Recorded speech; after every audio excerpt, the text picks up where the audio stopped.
so we can go ahead and get started. We've got a lot to accomplish. Hi, I know most of you. For those who don't, I'm Alan Bojorquez. I'm the city attorney for the city of Bastrop, and I, along with our city secretary, Ann Franklin, are the designated staff liaisons who work with you and help you and support you through this process. Thank you for agreeing to serve. This is a big deal. I don't need no stinking microphone. No, apparently we're broadcasting this. We're broadcasting this. Thank you, Colin. And so we will get started. There's a lot to cover. We have our agenda. The first thing is call to order, so I've just done that. First meeting of the 2024 Home Rule Charter Review Commission. We will go around the table quickly to introduce ourselves so that everyone knows who they're working with on this endeavor. Since I've started, I am the city attorney, Alan, and I've been serving Bastrop for about 5.5 years. I'll be providing legal support and helping draft any reports or documents that come out of this group. Do you want to just kind of go this way with Mayor Schrader? I'm Connie Schrader. Richard Martin. Bernie Jackson. Jimmy Kraut. Joe Grady Tatt.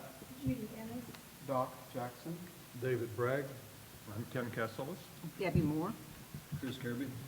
Very good. Thank you one and all for being here. And Colin, do we have a member online? Perhaps Robin Payson? Hi. Hi, Hello, Robin. everyone. All right. So Can let's you hear me? Yes. Thank you. Good. Let's all try to And, remember. I can almost hear everybody, so I'm just asking if you'll speak up a little during the meeting. We'll do our darndest. Thank you. Thank you. Next thing, we get into the appointment of commission chair. And I would suggest inherent in that is a vice chair. Meetings are pretty important. We have a lot to cover on a very short time frame, and so it'll be nice to have some people in charge. Again, I'm here as a resource and in support.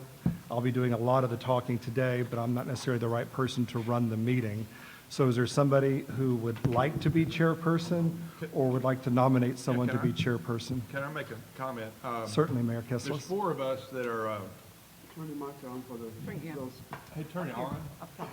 There's 4 of us that are elected officials, and I think we probably, if we did anything as elected officials, we've got some baggage that I think might not relate to folks. I think we need to have a very neutral person who's, not well-known for any issues. And so I've thought a lot about this, so I don't think, I've said what I think. But I'm sitting next to the person that I think would be really good as a neutral chair, and that's David Bragg. I don't think anybody knows any dog and any hunt he's got. He's a smart, intelligent person, even if he is an attorney. And I think what I'm really thinking about is when there are reports go out, maybe they're not going to see all our names, but they'll probably see the chair. And I'd like to have somebody that doesn't have any baggage anywhere at all. So this seems like I hope this group will produce. Anyway, that's my suggestion. If there's nominations or whatever, I'll nominate. Great. So we David. have one nomination for David Bragg. Fantastic. Doc?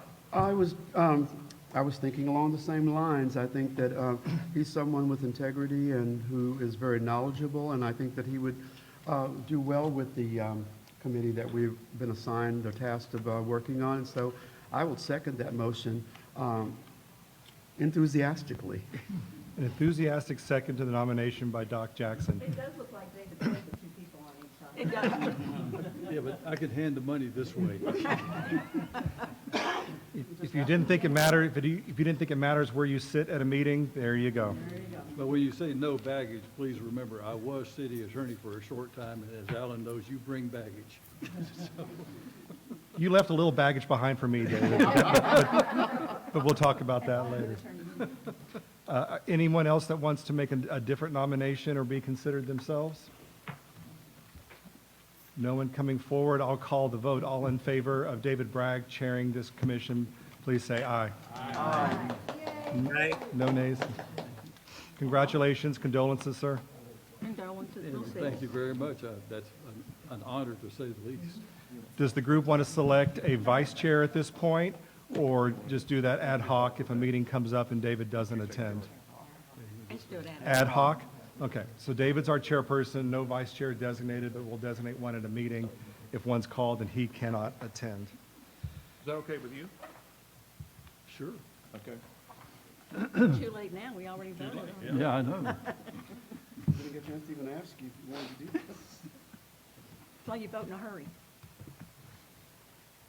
And Mr. Chairman, with 3B, the issue is about scheduling future meetings. I don't know that we have any others on the books for right now. It's conceptually possible that you finish your work today. It could be a long afternoon, and this could be a very efficient meeting. We also may need to have other meetings. You can decide to address that now, Mr. Chairman, or wait till the end of the meeting. One of the things that I've been made aware of is that because of the vote that's going to take place on the marijuana issue, everything has been accelerated.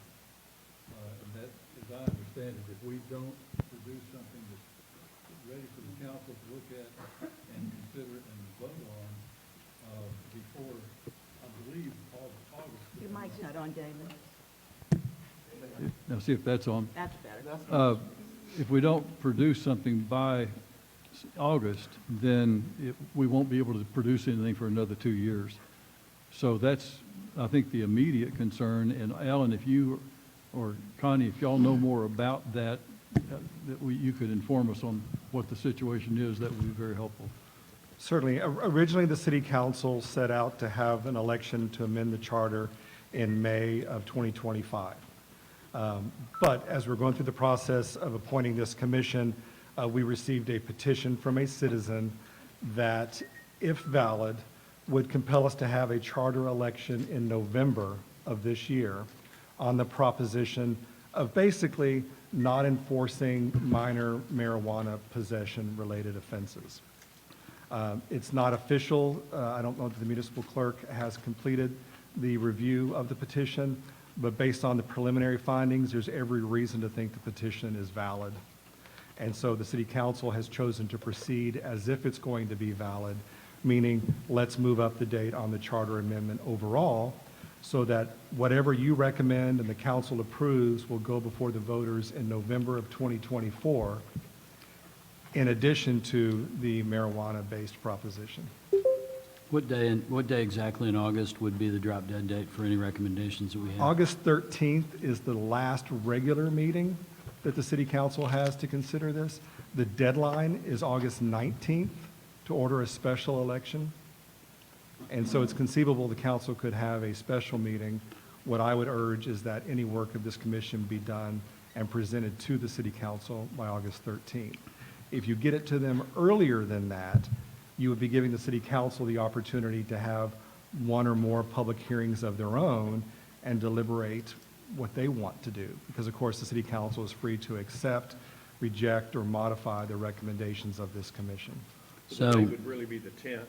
Sorry, the date would really be the 10th because it'd have to be posted for that 13th meeting, right? Yes. So we'd have to have it in, ready to go, so it could be on the agenda. So, well, wouldn't have to be on the agenda, it wouldn't have to be posted. Depending on the work y'all get done today, we may have a good idea of how long this is going to take. The final regular meeting that they could consider this at is August 13th. I anticipate it'll be on the agenda for August 13th, whether we have a report from this commission in the packet or not. so just a couple of clarifying things. That's, by my reckoning, about 24 days total to the 10th. When scheduling this stuff, and I will admit to having a pretty chaotic couple of weeks, but I saw that we were planning on having hour-long meetings on essentially a monthly basis, which is now going to become God knows how long meetings on a daily basis, or not so much that, but a bunch between now and the 7th, I believe is what Mr. Kessler said, to get it on, or the 10th, I guess, to get it on the 13th schedule. So just a point of information, I suppose, because that's a much more compressed timeline than I think we anticipated. You're absolutely right. Originally, the city secretary and I conceived of, no more than 2-hour meetings once a month, to be concluded in November. The submission of the charter amendment petition regarding marijuana has changed all of that. And so, sitting here today, I have no idea what you as individuals have in mind. I have a list of things that I need to take you through, and I'm willing to stay here today as long as necessary to get through it.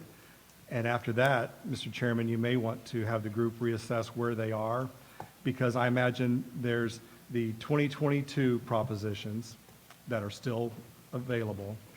There's a list of things that the city council members have identified thus far that we need to cover. And then you may have your own individual things you're bringing forward. And then once you're done, there may be other things the city council wants to do that they haven't shared with us yet. And we've got to get everything done ideally before the council for August 13th. And so we may need to meet once a week. We may need to meet more frequently. I don't know how many more meetings you need at this point. It's usually a slower, more deliberate thing. But I'll remind you, in 2022, the city council put forth a ballot of propositions without there being a charter commission. They discussed it at 2 council meetings and moved on because most of it was rather classified as housekeeping, cleanup sorts of matters. That is still the majority of things to address. The substantive things may be more controversial and may take longer, more frequent communications and meetings. I don't know yet.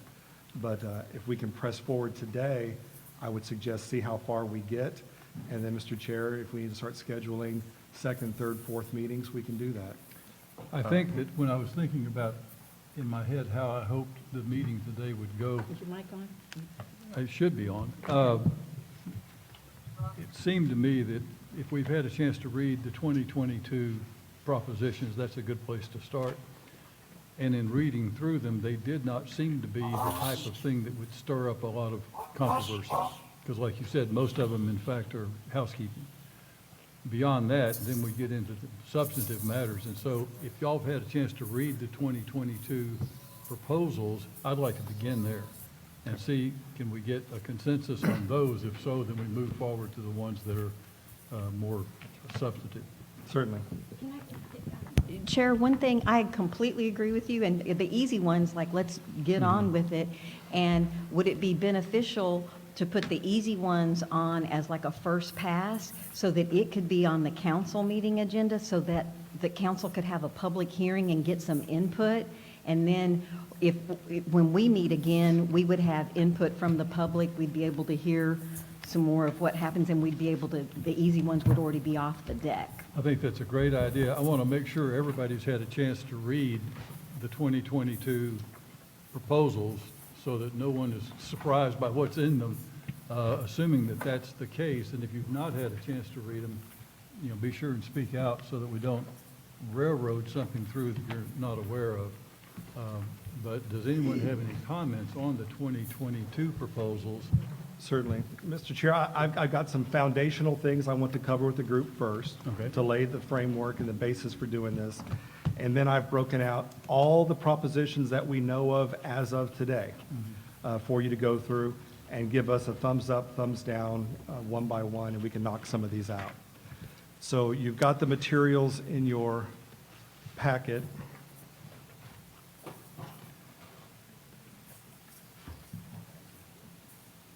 And I'm trying to see if my clicker here is working. I have a question. Can I ask? Well, any propositions that the council presents will be separate, there'll be a separate vote on each proposition? Yes, So we would want to consider each one separately? as a freestanding Yeah. issue for the voters to approve or reject. Yeah, so, I mean, as we deliberate, we'll keep that in mind. Please, Okay? that's a thank you. great point. So for those of you who haven't worked with the charter very closely before, I want to remind everyone that this is really a fundamental document. It is the source of our powers. It is the source of limitations on our powers. The voters giveth, and to some extent, the voters have withheld some things for themselves, which is a very unique part of municipal government in Texas, a very unique part of being home rule. It is our primary governing document. It is the thing that we look to first and foremost for operating our municipal government. It is in effect our Constitution, which is something that people tend to understand a little bit better. Charter seems new to lots of people. It provides the framework for our government so that Bastrop's government is not necessarily the same as every other home rule city. It covers our governance structures, our composition, the mayor's duties and powers, council's authorities and duties. We have a city manager form of government. So what is the city manager's authorities and duties? It addresses my office, and it's something that I look at with great frequency in determining what is my role in this organization. It addresses the city secretary and how other departments are created and what their functions are. It grants authority and it reserves certain powers for the voters. It talks about charter amendments, such as the one we're considering today, or the marijuana amendment, and some very unique, interesting attributes regarding initiative, referendum, and recall, things that most cities in Texas do not have, but we have as a home rule city. To be a home rule city, Bastrop had to have at least 5,000 inhabitants. We're teetering at around 10,000 now, according to the last census.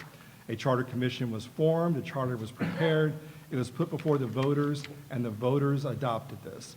And that's a key point for everyone to understand, is that only the voters can change the charter. The city council does not have the authority to change it by ordinance or by resolution. One reason cities choose to do this, because not all cities of 5,000 or more choose to do so, is to have the power of self-government, where if we're allowed to do it, it's because the charter allows us to do it, and there are no limitations in state law that prohibit us from doing that. Bastrop was incorporated under the laws of the state of Texas in 1837. The first charter wasn't adopted until 2002. So historically speaking, it's a relatively new thing in our history. It was last adopted in 2016, amended in 2016. Key things of our particular charter, if you've read through it, y'all know this, kudos, congrats. I don't know that you all went through it. I'm not going to quiz you to raise your hands. The power of the city is vested in the city council. That is normally the case in Texas cities. It's absolutely the case under our charter. We have the council manager form of government instead of the strong manager form of government. We have delegated through the charter the day-to-day administration of our city to a city manager. We are home rule with the full power of self-government. We have a legislative body that includes 5 council members and the mayor. We talk about their qualifications, which is basically state law. We provide for compensation. Not all city council members in Texas are paid. Sometimes that pay is established generally by the charter, but specifically by an ordinance. We actually have dollar amounts in our charter. We talk about the mayor as the presiding officer, only votes in occasions of a tie. That's not true in every city. And there is no veto power over ordinances or resolutions in Bastrop as there is in some other cities. We require that any vacancies on the council be filled by special election within 120 days. We specify that city council cannot hold other elected offices or be on city staff. And a very common provision in charters that have the city manager form is the city council is not allowed to interfere in the day-to-day management or administration of the city. For example, a council member can't just go to Public Works and tell a streets worker, go pave this pothole. Doing so would be violation of the charter, and believe me, that does happen in other cities. Ordinances, a quorum is 4 members of the city council. We'll talk about that in more depth later. State law does not require ordinances to be read by 2 readings, but our charter does. There is an exception for emergencies, but that's really just an imminent threat to public safety and health and welfare. So that's a very, very limited, rare exception. The city manager is appointed by the council. Some city managers are elected, not here. Duties, authorities are in section 14. I, as city attorney, am appointed by the city council. Municipal judge is appointed by the city council. Another difference in Bastrop is our city secretary is appointed by the city manager, not by the city council. We have recall, where a petition can be filed compelling us to have an election to remove an incumbent. We have initiative, where voters can file a petition that causes an election on whether to adopt a rule, a law, a procedure. We have referendum, where the city council could adopt an ordinance, and someone files a petition to modify or repeal that ordinance. That's called referendum. Our charter commission by ordinance was created by ordinance 2024-18. We have 13 citizens as members. You will serve under this ordinance until August 13th, that being the last regular council meeting on the books, wherein the city council can order an election. Your job is to identify amendments that should be put before to the voters, make a recommendation to the city council, and report your findings from this. Perhaps there'll be a final report that the chairperson or members will be asked to present to the city council. I imagine they would like hearing from a representative of this body. I and the city secretary, of course, will be available as resources. The city council said that the recommendations from this group need to be by a supermajority of the group, so not a simple majority. Can I ask a question about that? Certainly. Is it a supermajority of the 13 that were appointed or a supermajority of the 11 that are sitting here? I believe it's a supermajority of the 13 that were appointed. How super? Three-quarters. Did you say three-quarters? Yeah. Yep. The election, we'll be using a uniform election date. There's only 2 uniform election dates, the next being November the 7th. The deadline to order that under the statute is August the 19th. It will be by ordinance or resolution of the city council. We have the choice under the election code. I like to mention this up front. We'll probably talk about it again at the tail end.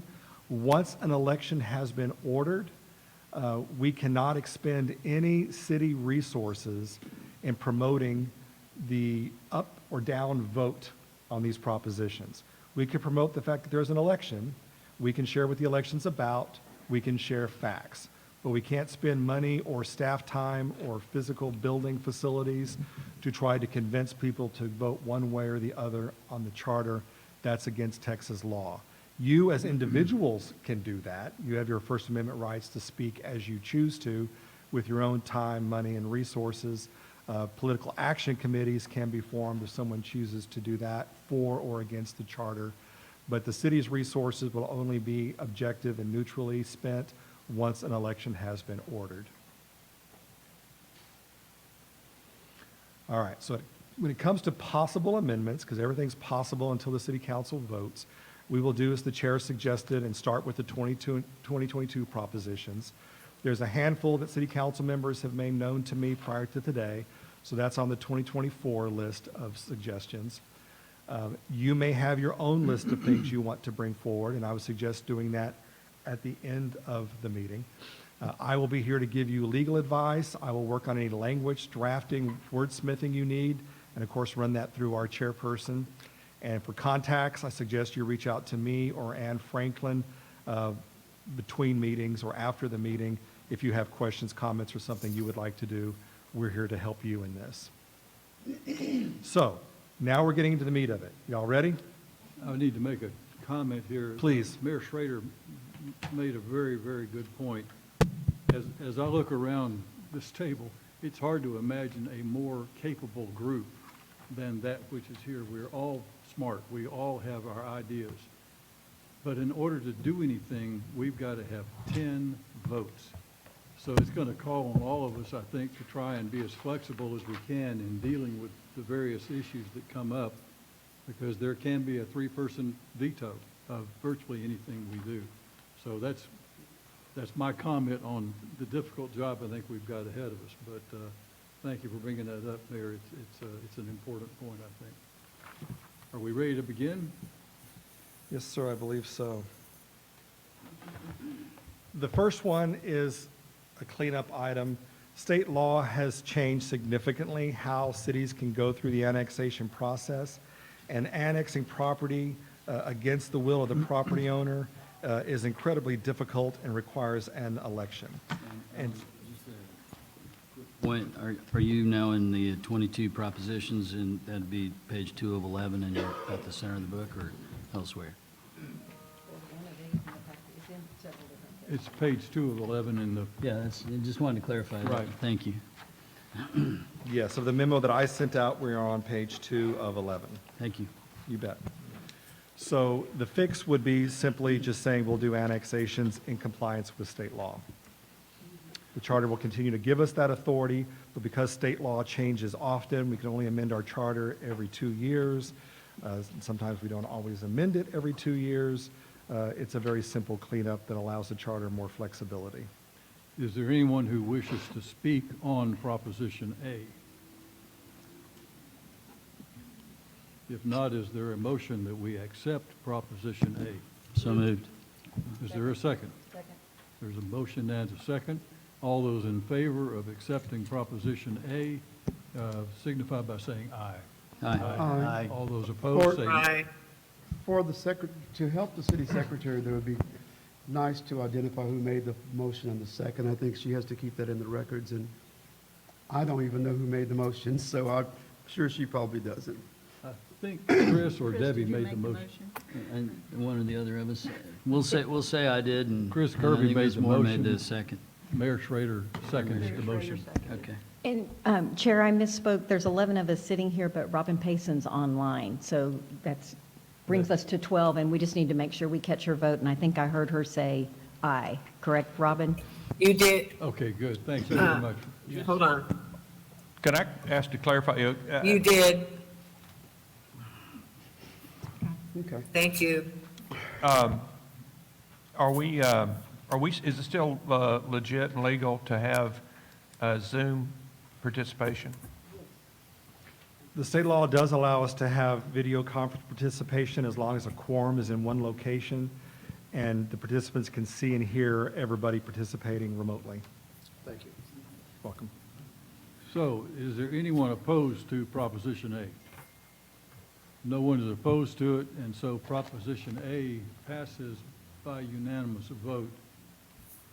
And Ann, do you have what all you need? Okay. Would you like to adjourn the meeting now and go home? Oh, you just go through A to N. Chair and Commission, Proposition B, resign to run. There is a constitutional provision in Texas that provides in certain offices must resign their office in order to announce to run for a different office. Our charter mirrors part of the Constitution, but doesn't completely follow that language. And so it's not just enough to have 1 year, it's 1 year and 30 days. And so Proposition B adds that 30 days to the timeline. Is there anyone who wishes to speak on Proposition B? If not, is there a motion that we accept Proposition B? I move that we accept Proposition B. Is there a second? A second. I have a motion and a second. All those in favor, please say aye. Aye. All those opposed, say no. The ayes are unanimous, so Proposition B has passed. Aye. And aye. I'm sorry, Robin, your sound is delayed here. Proposition C is regarding ordinances. State law allows the city council to adopt ordinances, which is basically regulations, on one vote, but our charter requires there to be 2 readings, which means read the caption at 2 separate meetings. What Proposition C says, it provides a bypass. If the council were to, by supermajority vote to approve on just 1 reading, it would allow them to do that. So there would be a supermajority vote to suspend the 2-reading rule, and then there would be a separate simple majority vote to approve the ordinance itself. This is common in charters. It sometimes helps with the efficiency of moving things along when they only meet twice a month. That's what Proposition C would achieve. And the supermajority would be 3 of 5 or 4 of 5? It'd be 4 of 5. I have a question. Does this relate only to immediate preservation of public peace, et cetera? No. Okay, so that's, Can you hear me? We can. It's a little hard to hear, so I don't know if I'm interrupting, and I'm sorry, but I'm out of state, and so I'm participating the best way that I can, but. We'll get closer to our mics so you can hear us better, Robin. I'm looking at the last, sorry. How about now, Robin? When it's appropriate, let me know for me to express my opinion about Proposition C. My question is, I'm looking at the last paragraph before the red, and it talks about immediate preservation of public peace, et cetera. But why is that there if it could be anything? I don't know why it's there. I don't know why the original language was put in here requiring 2 readings. I don't know why in the majority of cities, ordinances are approved on 1 reading. For some reason, they chose to do that here, and perhaps that's to allow for more public input. Perhaps it's to slow things down, more deliberation. I think there may be occasions when there's an opportunity to do something or a perceived need to do something, and because council typically only meets twice a month, there's some urgency to it. If there's no urgency, then there may not be a supermajority vote to suspend the rule. And if citizens want there to be 2 readings, I suppose they could reach out to council and tell them. I don't know that I've encountered any such notion like that before. I guess, So for Connie? clarity, there's always been an exception for peace, health, and safety, and that would remain, but then this would be a second time you could waive it if you had a supermajority. That's the way the proposition's currently written. Is that correct? Yes. Yes, it says or when a majority vote up. Don't forget Robin wants Okay, to, Right. Robin wants to. Robin, do you have your comment? Hold on, can you hear me? Yes.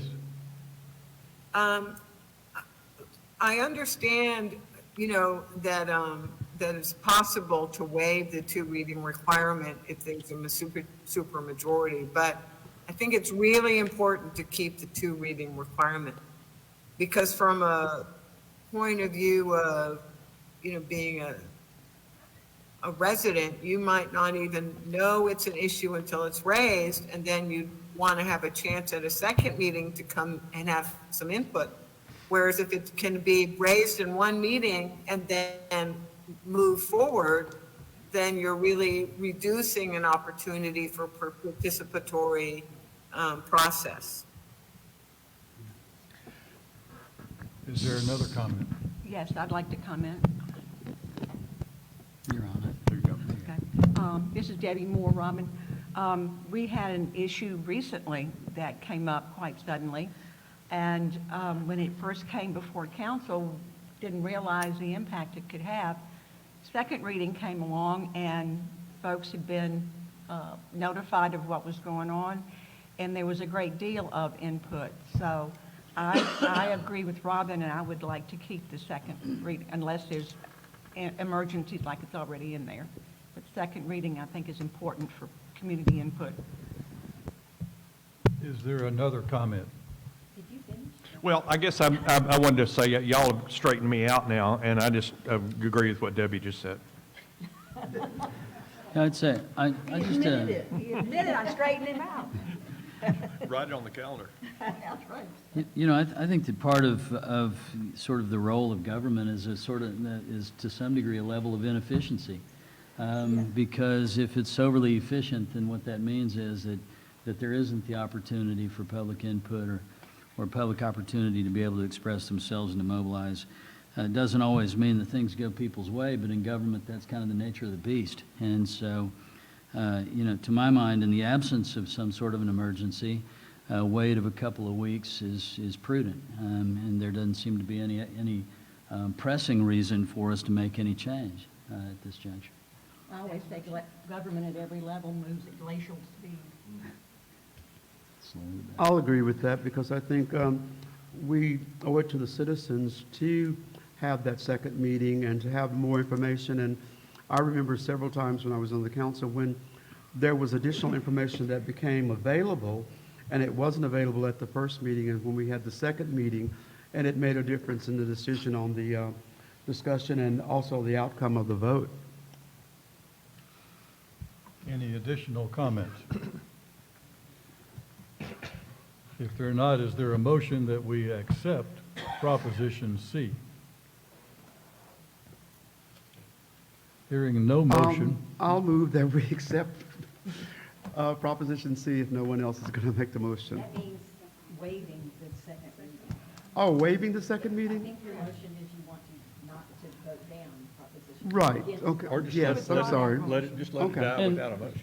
Can I ask I don't know if it's parliamentary procedure, but in the absence of a motion, does that just mean the proposition automatically fails? Correct. It would not be part of the So recommendation going without forward to motion, council. then it fails? But If so, fails. if no motion is made, then the proposition fails. Okay. But on a parliamentary, just because, when nothing's written down, that leaves a, well, did they talk about it? Did they not talk about it? Good. So if we make a motion and we vote, then that is this commission saying, we don't think this is a good idea. So although it's, the end result is the same, I think from a communication and a transparency standpoint, it's much better if there's a, it was voted And to down. make it absolutely clear to the council what we're saying. Good, that's good. So there is a motion then to accept. Did you withdraw your accept and you're saying deny? Just reject. I'm just going to amend mine and say that we reject the motion. And I'll second that motion.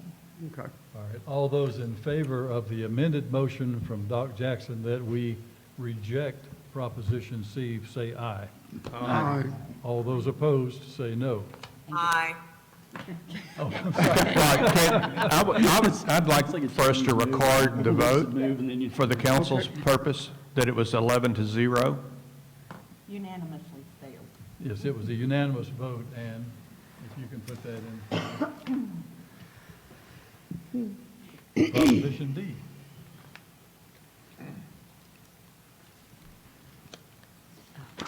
Digital.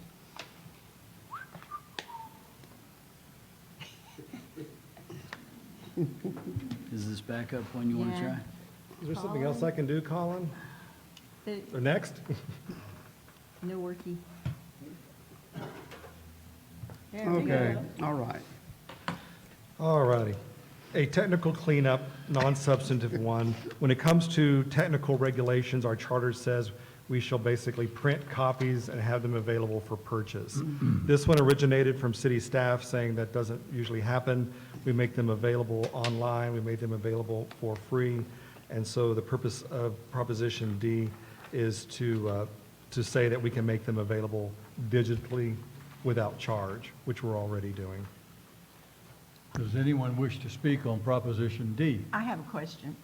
Does that mean that if they'll still be available in print, but there'll be a charge for it? Because we still have a populace that not everybody has an ability to print out things.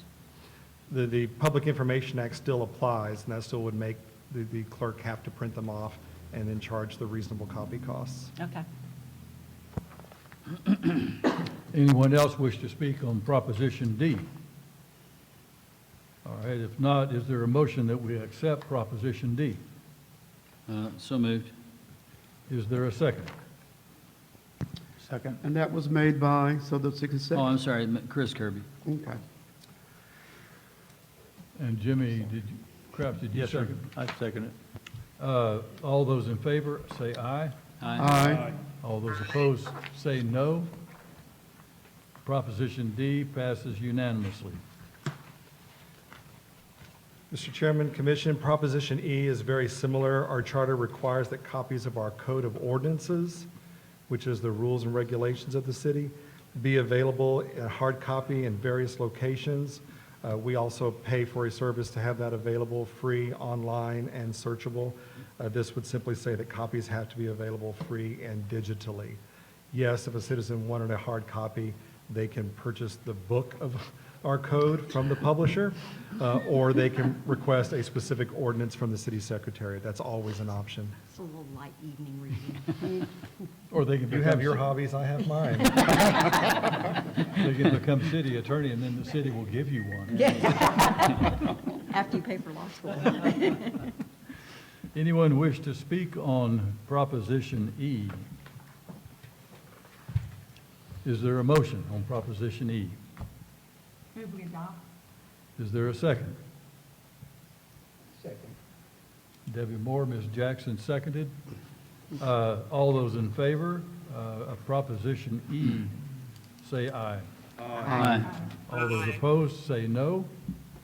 Proposition E passes unanimously. Commission, Proposition F is regarding our municipal court judge, which is an appointee of the city council. State law, the Texas Government Code, spells out many of the terms and conditions of being a municipal court judge, including that their term has to be either 2 or 4 years. Our charter says the term is 3 years. Doing things the Bastrop way. That's, Go ahead. I have a question for Bernie. I've been told you were on the original Charter Commission. I have been told you were on the original Charter Commission. Do you have any idea what y'all were thinking when you put this in here about making it coterminous with the mayor's term? I do not. I don't remember lunch yesterday. I'm just curious where it came from, so I'm not opposed to the change, but thank you very You were on much. the charter change, y'all talked about it, why'd you leave it? Come on, Ken. It never, well, it didn't come up. I mean, we had a wide open process where everybody could talk about anything they wanted to, and it didn't come up. So why were we so stupid that we didn't figure it out? Maybe the state law changed. Well, Maybe the city, I the won't say city that. changed, the They- city changed the terms from 2 years to 3 years, and that's what happened. I mean, for many years, it was 2 years for mayors or for the council, and then it was changed to 3 years, and so I guess, But making it coterminous with the mayor's term was the odd thing, I think, Yeah. and maybe, Don't. I won't say it. I'll just get in a fight with you if I do. Okay. well, I think it was with the mayor's term because that, the term, I mean, well, maybe because they were making appointments at that time, but I don't think the mayor really appoints the municipal judge. Yes, we do. No, the mayor nominates and the city appoints under 502. City confirms, Yeah. just like anything else. Okay, so maybe that's why, Ken. I move that we accept the change. Second, I assume no one else has. there was the discussion, I did have just one thing to mention. If we get a second. If we're maintaining a 3-year term for mayor, then what we're going to have is the mayor is going to nominate the municipal judge in their first year, or may not, because that judge may have one more year of their term. So we're going to have this constant sort of disconnect of appointment and municipal judge. I don't see that as being a huge problem. I don't think the municipal judge occupies a particularly controversial position, but it's just something to notice. Procedurally, there's been a motion and a second, and so that kind of cuts off debate. No, I don't think it does. We can keep talking. We can ask- Nobody's called for a quote. Nobody's called for a question. All right.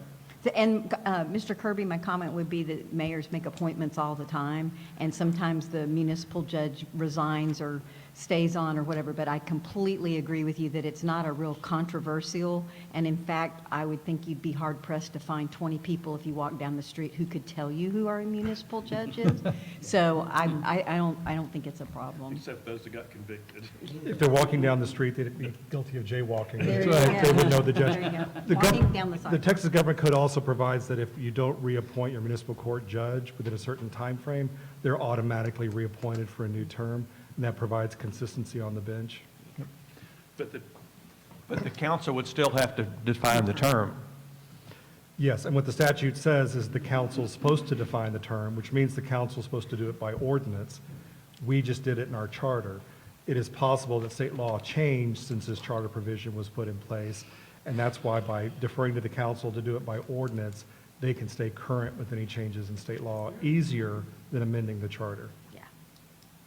Any more discussion? I'll call for the question. I think we've discussed it enough. Does anyone care to make a motion on So- Proposition F? You have one. We did. Oh, we have a motion Anybody and a else want to second, say I'm sorry. anything? I'm just asking to vote now. on All that. those in favor of Proposition F, please say aye. Aye. All those opposed, say Aye. no. Unanimous. It's a unanimous vote on Proposition F to accept it. Proposition G is regarding initiative petitions. Again, initiative is when citizens are wanting us to adopt an ordinance or a rule, and so they force it to the voters versus having the city council adopt it by ordinance. All this proposition is doing is deferring to the Texas Election Code.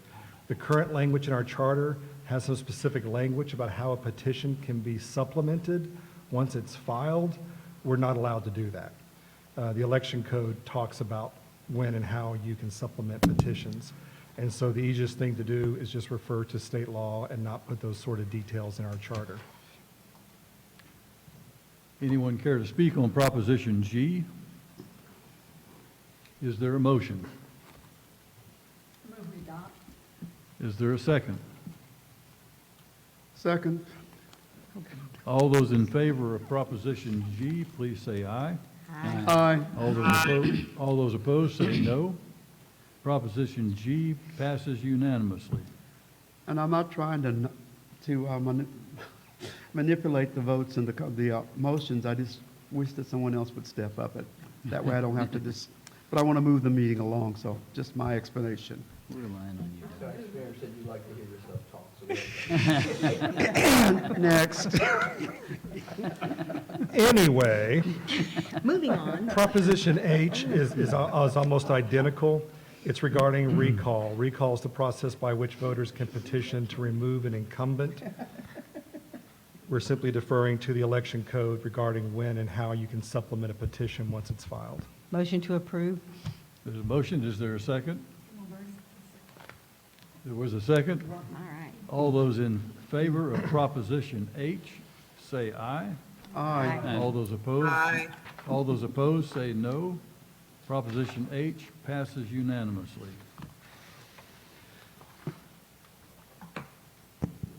Proposition I was the subject of extensive city council discussions in public back in 2022. Start with the foundation that to do zoning in Texas, if you're a home rule city, you must have a planning and zoning commission. So we have no choice but to have this. It's a statutorily required board. That being said, the state law doesn't tell us anything about the membership on that board, which means it's left to the city council in most instances. Usually you find in your zoning ordinance how large or small a P&Z is. In Bastrop, we have it in our charter. We have that number established as 9. As a practical concern, this amendment came forward because P&Z was having difficulty finding qualified, willing citizens to serve on that very important, difficult board. And so what was decided in 2022 was to allow the city council to decide the size of P&Z by ordinance to be more nimble and responsive versus having to fill a number required in the charter. This just defers to the ordinance and takes away the mandatory 9 members. Mayor, do you have a comment on this? Mayor Kessler Well, certainly does. Well, I was going to, my point was, I hate to admit that I do not remember for my study of the charter if any other board or commission is included specifically. This is the only one. Well, Is that because it's correct? the only one that's required, that you're required to have by state. And that's why we put it in the charter. Yeah.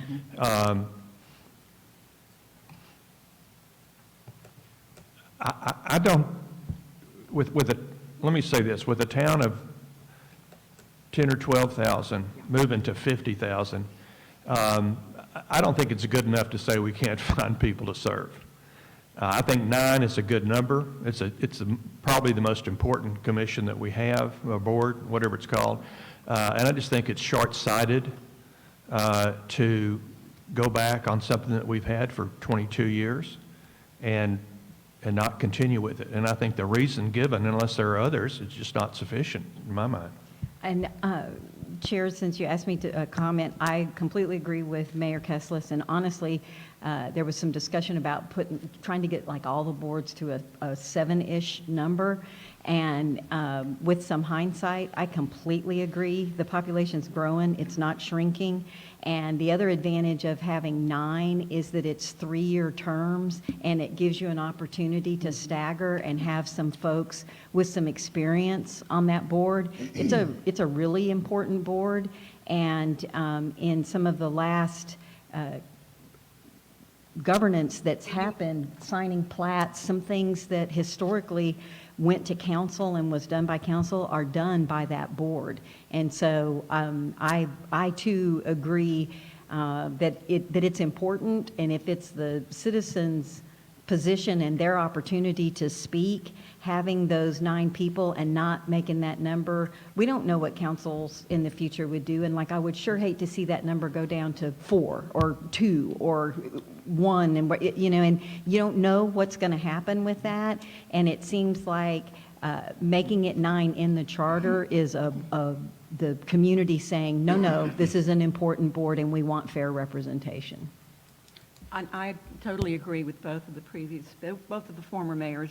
In the 11 years I served on P&Z, I can only remember less than 5 times that we didn't have a quorum.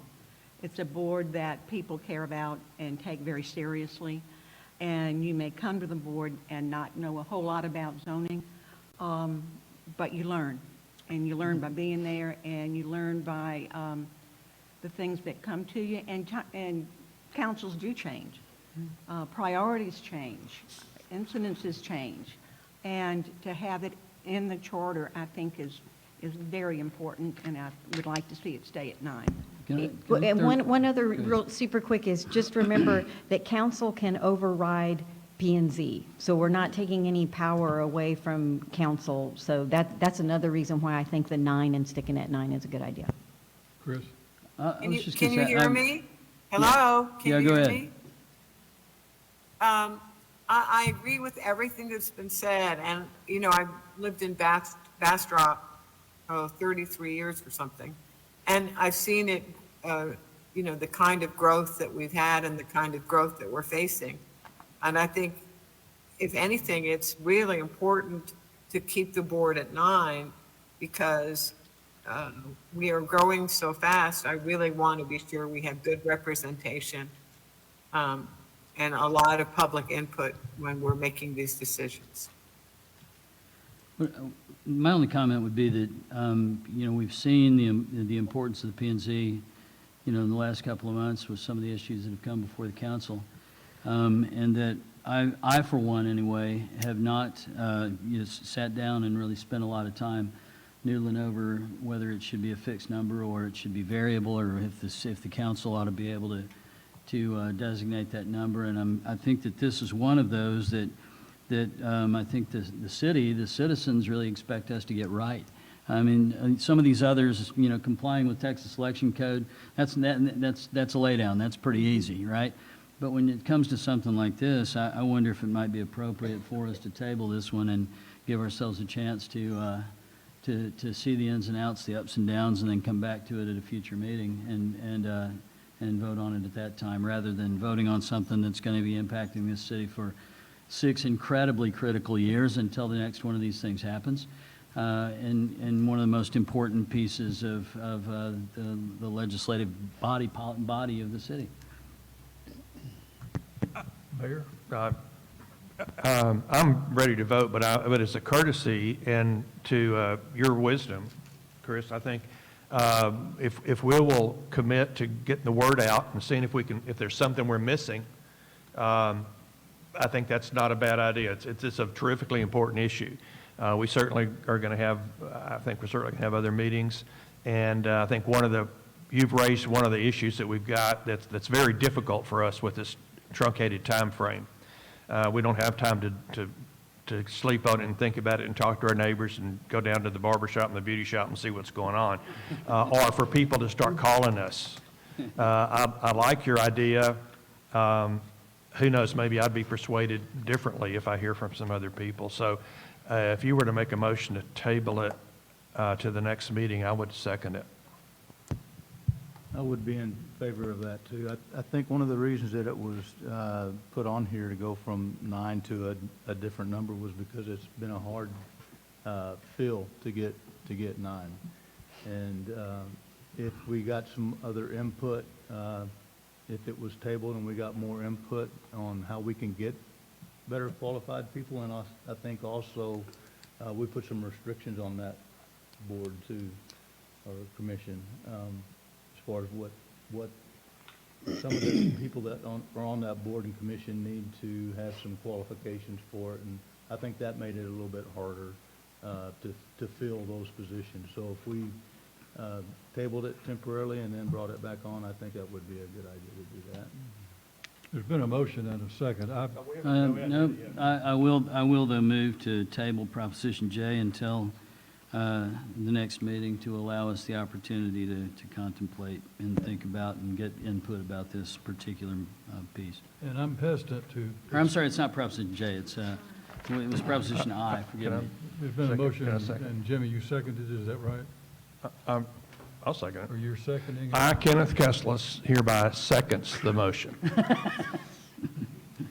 I called on Mayor Schrader to comment. I'm hesitant to comment as chair, but I know that she and I both, and Debbie, served on the Planning and Zoning Commission, and the 9-member commission I thought was just right. And the reason I thought that is there were very different viewpoints expressed on that commission.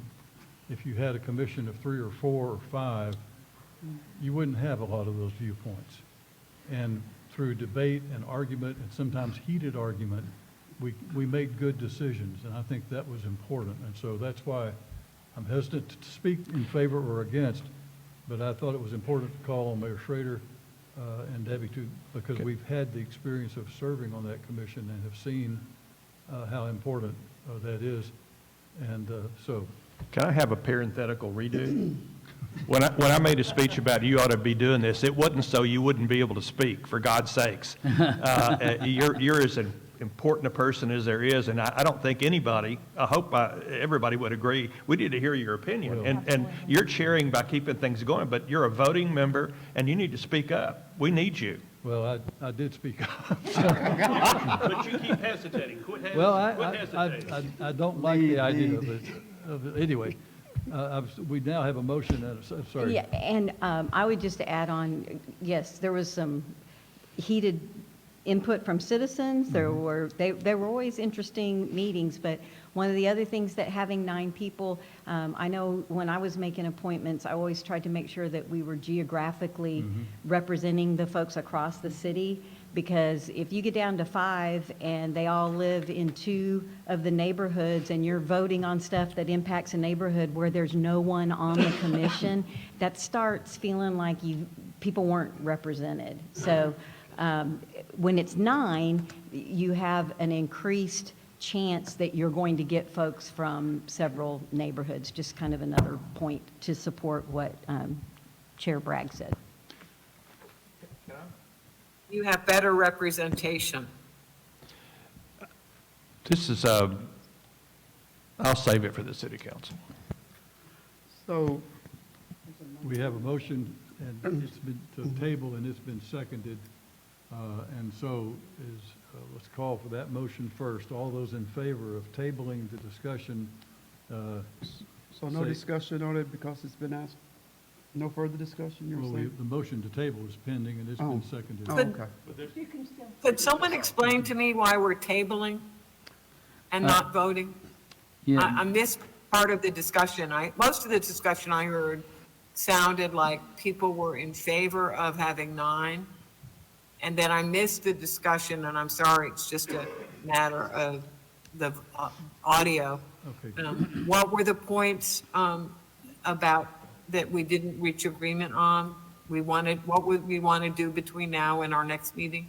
Yes, Chris Kirby, you want to explain that to her? Yeah, just very briefly, it's because for some of you that have been on the P&Z or mayors or whatever, this is not a new topic, but for those of us who have not had the privilege of that collection of wisdom, it seems that this is sufficiently important that we need to take a little time, make sure we know what we're voting on, what all the parameters are before we do it. And this isn't the last meeting, it's the first, so we don't have much time, but we've got a little time to be able to think about it. Mayor? Okay. And Robin, my reason for seconding it Thank you. is. That was helpful. My reason for seconding is in support of Chris's idea that this may be really important enough for us to let people let us know what they think, find out more about it before we vote. And I'm persuaded that maybe he knows something I don't know, and I'd like to hear about it from other citizens before we vote, and it's not going to hurt to wait a little while. Any more comments on, Yeah, yes? yeah, David, this is Joe Grady. And first of all, we're missing the point here, I think. the question is not how many people we have on the Planning and Zoning Commission. I agree it should be 9. The real question is, are we going to tie the hands of future councils with something that's in the charter and in concrete, when I believe, and I believe this would be unanimous in any body that teaches government at any level of academia, that you don't tie your hands of your deliberative bodies by putting something in the Constitution, or in this case, the Charter, that limits their ability to address changes in circumstance or in public opinion. That's why we're here today, because so much of this stuff is in the Charter. I think we've got to free up the council to make these decisions, future councils. It's not our job to decide whether they should have 9 or 6 or 100. I mean, I think our job is to get through this charter as quickly, amendments as quickly as possible without tying the hands of future council. That's what I believe. And another reason to table this thing and let everybody give some more thought to it. Well, my reason was, I mean, I respect Chris and I understand his point of view, but it just seems like we have almost general consensus not to do it and to move forward with it. And since we've got a long list of ordinances and, I mean, suggestions that we have to go through, I would like to try to be very, protective of the time that we have and respectful of your time also as a committee. I'd like to call the question and by a show of hands. All those in Give me favor? a second and pass that before we can cut off debate. We have to agree to cut off debate. I call the question. Call the Oh, the question. question, no, it's not debatable. Well, it's not debatable, but you have to make a motion. It has to be seconded, it has to be passed before you cut off debate. Robert. There's been a motion and a second. I'm calling for the question to vote on the issue. And the reason I said show of hands is because of the supermajority that this commission has to pass things by. Mr. Chair, do we have a parliamentarian that works for the city? We haven't. We do not. Well, I can say in Roberts, But we don't follow Roberts. We don't. have the rules and procedures when you call the question. so when one person says, I call the question, you quit talking? Exactly. My God, that needs to change. That's in their rules and procedures, they can change it tomorrow. It's, Roberts. Well, but It's not in Roberts. It's in our, it's in the city. I didn't say it wasn't in our rules, I said it's not in Roberts. So if we're not going by Roberts, I surrender. okay. So all those in favor of tabling the motion on Proposition I, please raise your hands. All those opposed to tabling the motion. Robin, how did you, oh, you're raising your hand? My I count- do, my hand's raised. Is that a tie vote? I've got I'm counting 6, is that right? Seven. Opposed to it? How many, again, in favor of? 1, 2. In favor of It takes tabling. 10 to In pass. favor of tabling. It takes 10 to pass. Okay, so the motion does not pass. I move that we reject Proposition I. I second that motion. All right. I'm sorry, wait a minute, we want to reject it because we don't want to leave it alone, right? Am I making the right motion? You're making the right motion as far as I'm concerned. We're going to keep, my motion lets us keep the 9. Yes. That's my motion. And I'll second, oh, go ahead. And again, I call for the question. Yes, thank you. All right. All those in favor of rejecting, Hold on, can you clarify what the motion is? the motion is to reject Proposition I, and that means that the P and Z would remain at 9 in the charter. If you vote yes. If you vote Okay. yes, yes. So all those in favor of Proposition I, which is rejection of the proposition, thereby keeping P and Z at 9 as stated in the charter, say aye. Aye. You may need Aye. Raise your hands Sorry. probably for the. Raise your hands. 1, 2, 3, 4, 5, 6, 7. There are 9 votes, is that right? You can't, Robin. I And did count Robin. if you could mark my vote as an abstention, please.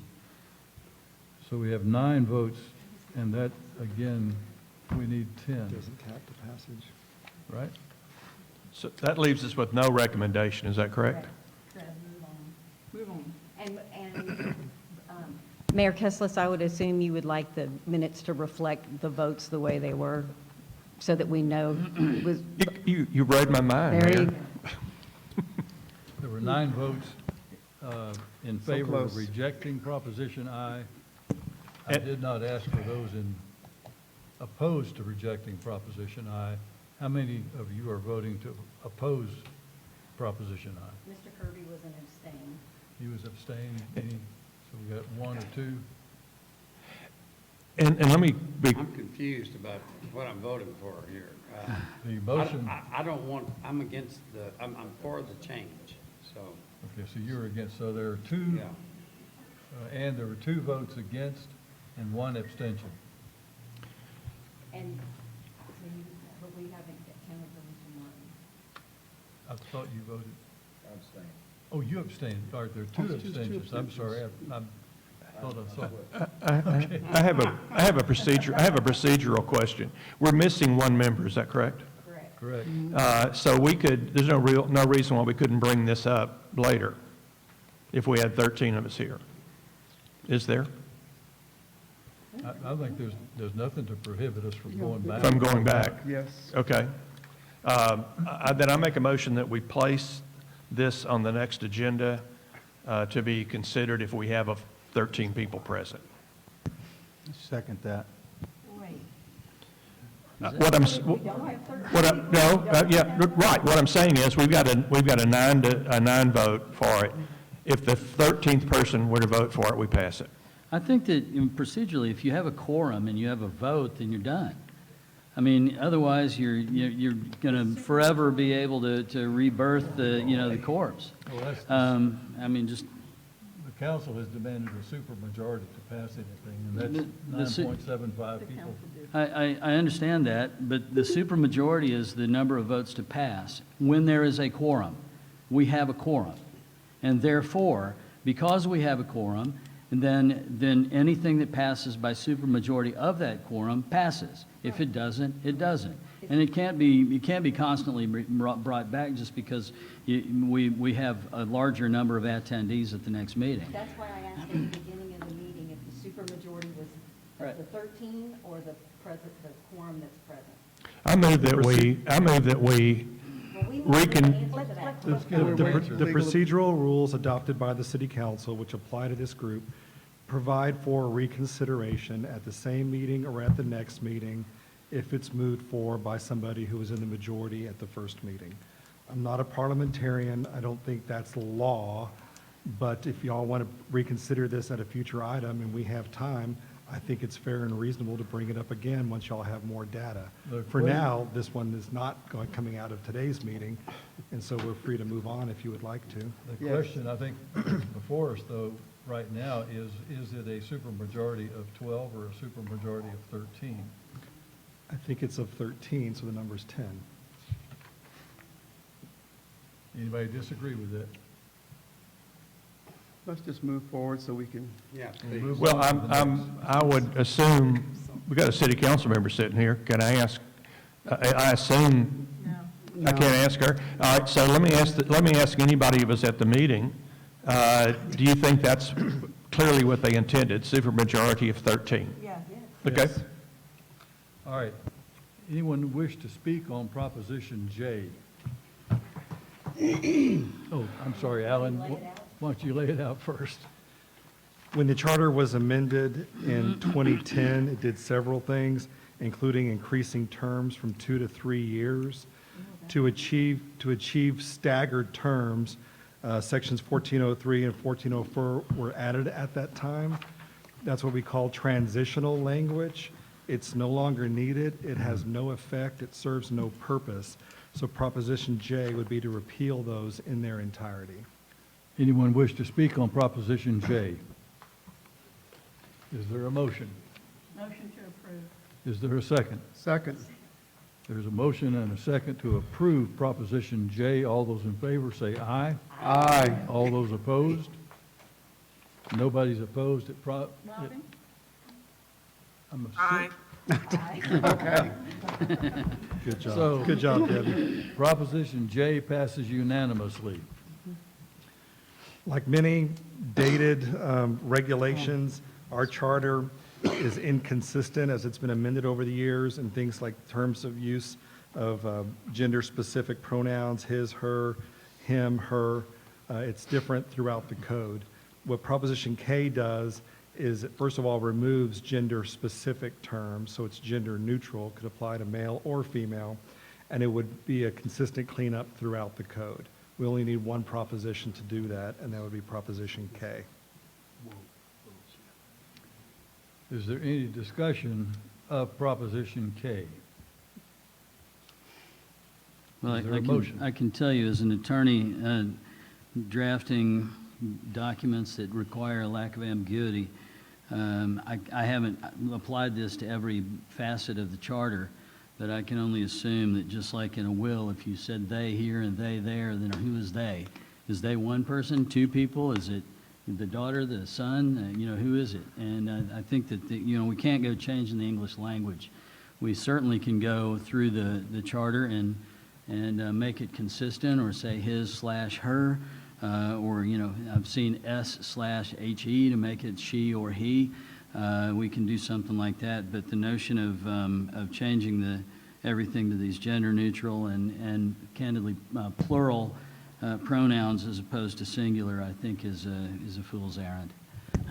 Thank you, Mr. Kirby. I hadn't thought about could they be confusing?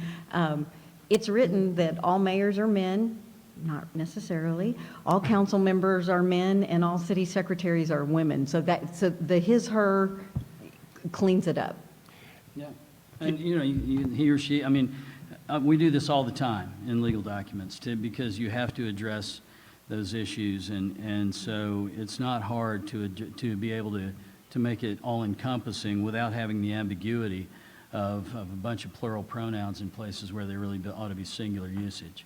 And that's a point that if you've been reading AP, for example, and their new style book, it's a confusing thing because they would say they, but then have it followed by a singular event. And so do we know in going through the charter, or are these changes going to be dealt with so that if you have a plural pronoun, you're going to have the same throughout? You're going to have a verb or whatever that matches that pronoun. Or is it just going to be they is? Can amendments be offered from the floor? If that's, so Sure. I might offer, a motion that would amend Proposition K to say that we would go throughout the charter and make it all inclusive, his or hers, him or her, he or she. Yes, it might be a little ponderous, but it'll be accurate and it'll be inclusive. There's been an amendment requested to the motion to approve. And I second that. And there's a second to that amendment. Are we ready to vote, or does anyone want to comment on it? Yeah, will you say it? Chris, will you say it again?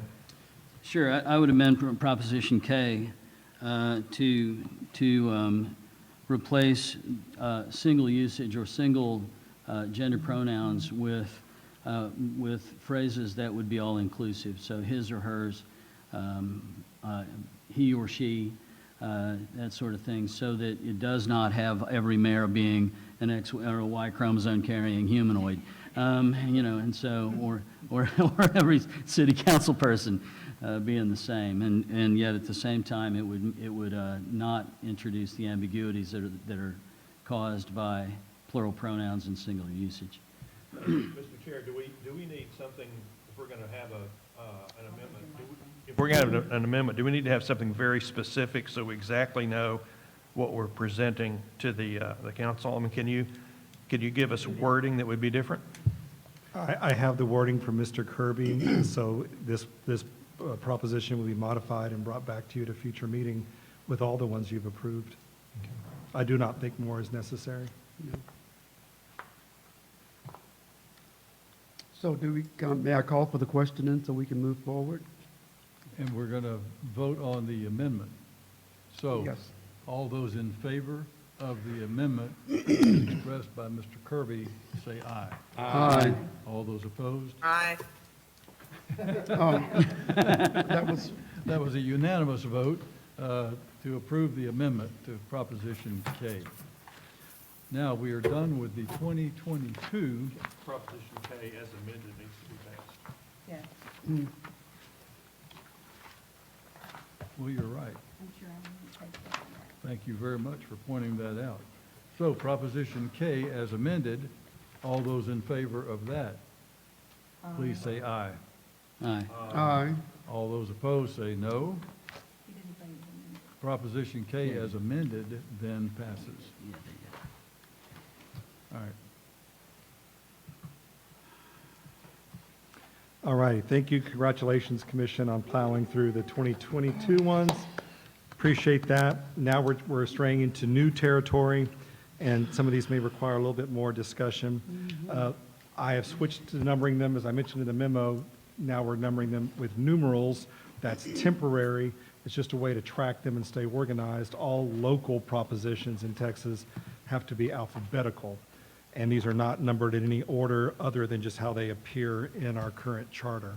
A question has arisen regarding appointments to boards, committees, commissions, and task forces. What we have been doing in Bastrop is the mayor makes the appointment. Can you show us where we are in the booklet? It's page 8 of 11 in Ms. Borges' So, memo. Page 12 in the notebook and the slides. so we're not doing Proposition L? What's Prop L? I have no Prop What is L. L? I don't have an L. I don't know what L is, but I bet it's a doozy. This is about the city manager's residence. That's probably, Wasn't in 2020. that's probably from the staff report. So it's Yeah. here as L on this one, so we're, Go here. And so we're skipping to something else. Proposition 6, because it wasn't in 2022. So It's I- owned in numbers. Yeah, Mayor Kesselis is looking at the staff report, which is put together by city management, and that was misnumbered inadvertently. I'm going by my memo. The memo that was dated July 15th, and we're on page 8 of that. And we will get to the city manager proposition. It's just numbered differently. Let me get a sense of the commission before we go too much further. These are obviously some of them very substantive changes. Are y'all comfortable with proceeding today with the discussion of these, or do you prefer to wait till the next meeting to give everyone a chance to study them and talk about them with whomever they wish? I need to know what y'all prefer. Have we seen these? Did we get a copy of these things? Yes. All of them? So we've seen them. I'd say let's go on. I'd like to move forward also, please. Everybody, If we can't get the vote, then we'll know what we... We can always move to table also if we feel like we need more time to contemplate. all right, let's begin with Proposition 1. So again, under the charter, the mayor appoints, the council confirms. Some may call that the mayor nominating and the council affirms. There's a slight disconnect between two provisions of our charter, where it says clearly in one part that the mayor appoints and the council affirms, and then later a different provision says the council appoints. And so what you have here is, first of all, the need to clean that up. Either it's one way or the other. The council confirms the mayor's appointment, which is how it's been operating, or the new notion is that appointments can be made by the mayor or by two council members, subject to the confirmation of the entire city council, which is a different way of dealing with it. Clarification, when you say confirmation of the entire city council, it requires a supermajority, a unanimous, or two people nominate and 3 votes and they're on? As it's currently put forward, it's a simple majority to approve most things. And another question, is this contemporaneous? So, or is it if the mayor is given the opportunity, and if, I don't see any time stamps, but, you know, if after 2 months there's not been an appointment, then the council, or is it just mayor and 2 council members might bring at the same meeting different appointees? I'm not sure. Yeah, I have no more information to offer you on that. I make a motion that we separate section 308 out from this and make it a 1B or something. 308. It's on the top of Can- page Can 9. anyone tell me why this is even being suggested? I beg your pardon? Why are we making a change from sounds like the original is that the mayor appoints and the council confirms, and now we're looking at the mayor or 2 council members. Does anyone tell me why change is suggested? I would suspect that it's because there are vacancies that aren't being filled, but that's only a guess. I'm sorry, say again? I would suspect it might be because there are vacancies that are not being filled, but that would only be a guess. Well, then, can't the city council ask the mayor to fill those vacancies? I have is there any background on this? Because if you look at the last part of this, the mayor or 2 council, and then the full council will vote. In that instance, the mayor has nothing to say about who's appointed. Am I reading that right? You're reading it correctly. And so is there history why the mayor wouldn't be competent to make the recommendations as has been done in the past? Is there something, Alan, that we don't know? I'm certain there's nothing you don't know. Well, Reverend I Jackson. appreciate that. In this particular situation, is there something you needed to enlighten us on? He says he's not a That was so sweet. It seems like the mayor in that situation would have no different impact or no different influence than they do now. I mean, because if the mayor's bringing them forward and the 2 council members who want someone else are not allowed to bring them forward, they're still probably going to vote against. I'm just. and No, the maybe- difference is, because if, to your point, let's do that exact example. I nominate you because you're awesome, and Oh, 2 you think? council members don't want you. The other 3 council members vote yes, you're on. Which would be the case even if 2 council members brought forward a nominee. Well, if 2 council members bring forward a nominee, they only need 1 more person, and they're on. So they're Right. 2/3 of the way there Right. as soon as they nominate somebody. Yeah. But the bigger part, although I do not think I should be speaking to the competency of past mayors, I think Ken and I would be very quiet about that. Oh, yeah, we're talking about Yeah, we're talking about something Will else. Rogers. To directly answer your question, and I could be wrong, and so speak up, those of you that were on former boards.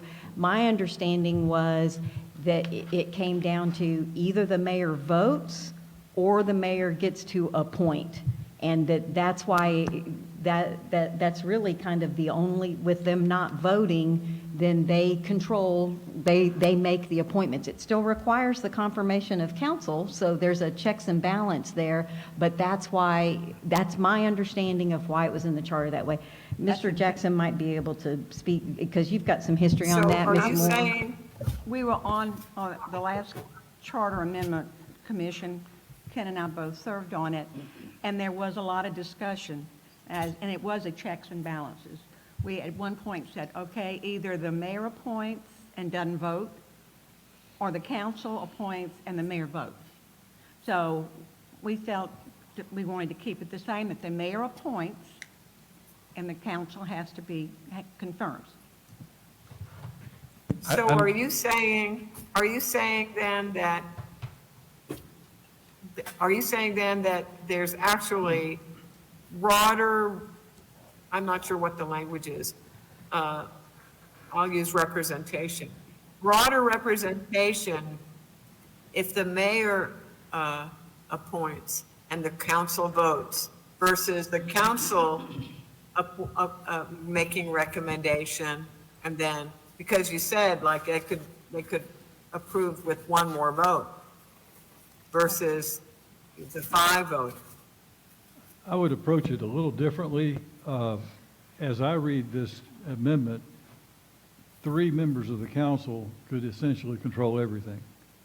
And I don't think that's what was envisioned when we created the city with a so-called weak mayor and a strong council. I think that one of the only 2 powers the mayor has is appointment. If you remove that power, you basically have a figurehead with 3 members of the council making all the decisions. And so that's why, to me, it's a radical change. in what we currently have. Can I try a new motion? Because we're only talking about section 308. I did not succeed in trying to separate it. So I'm going to move that we amend Proposition 1 by removing the red stuff on 308. Because there's nothing wrong with the first section. What we're really talking about is this section. So we'll be talking about what we're talking about if there's a second to my motion. What, no, Mr. Kessler, I don't think we're talking about 308 at all. yeah, well, That's presiding over meetings. What we're really talking about is the prior, 3.01. Well, okay, so I'm on page 9. No, we're on. We're on page 8. Okay, all right, so Proposition 1 continues over on to page right. 9. Let's let Alan, who wrote it. Doesn't it, Alan? And let me try this one more time. So if you look at 308, which in my memo is on page 9, it says, when talking about the mayor and the mayor pro tem's powers, the mayor shall appoint members to all boards and commissions, subject to confirmation by the council. That seems clear to me, and that's the way we've been working. Okay, that's in 308. But if you look over in 301, which is on page 8 of 11, you will see that in 301, when talking about the city council's powers, it says, under number 5, provide for boards and commissions, appoint the members of all boards and commissions. Now, wait a minute. 308 says the mayor appoints. 301 says the council appoints. Because that's under city council duties. That's right. And so that is a disconnect that I think under Prop 1, option A, is just a cleanup. So it could say confirm, it could be done. I'm not talking about the what's on page 8. I'm talking about what's on page 9.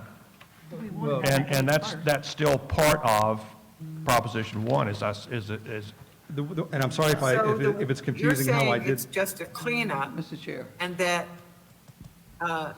it says two things that are contradictory. One says the mayor appoints, and the second section, 308, says council members appoint.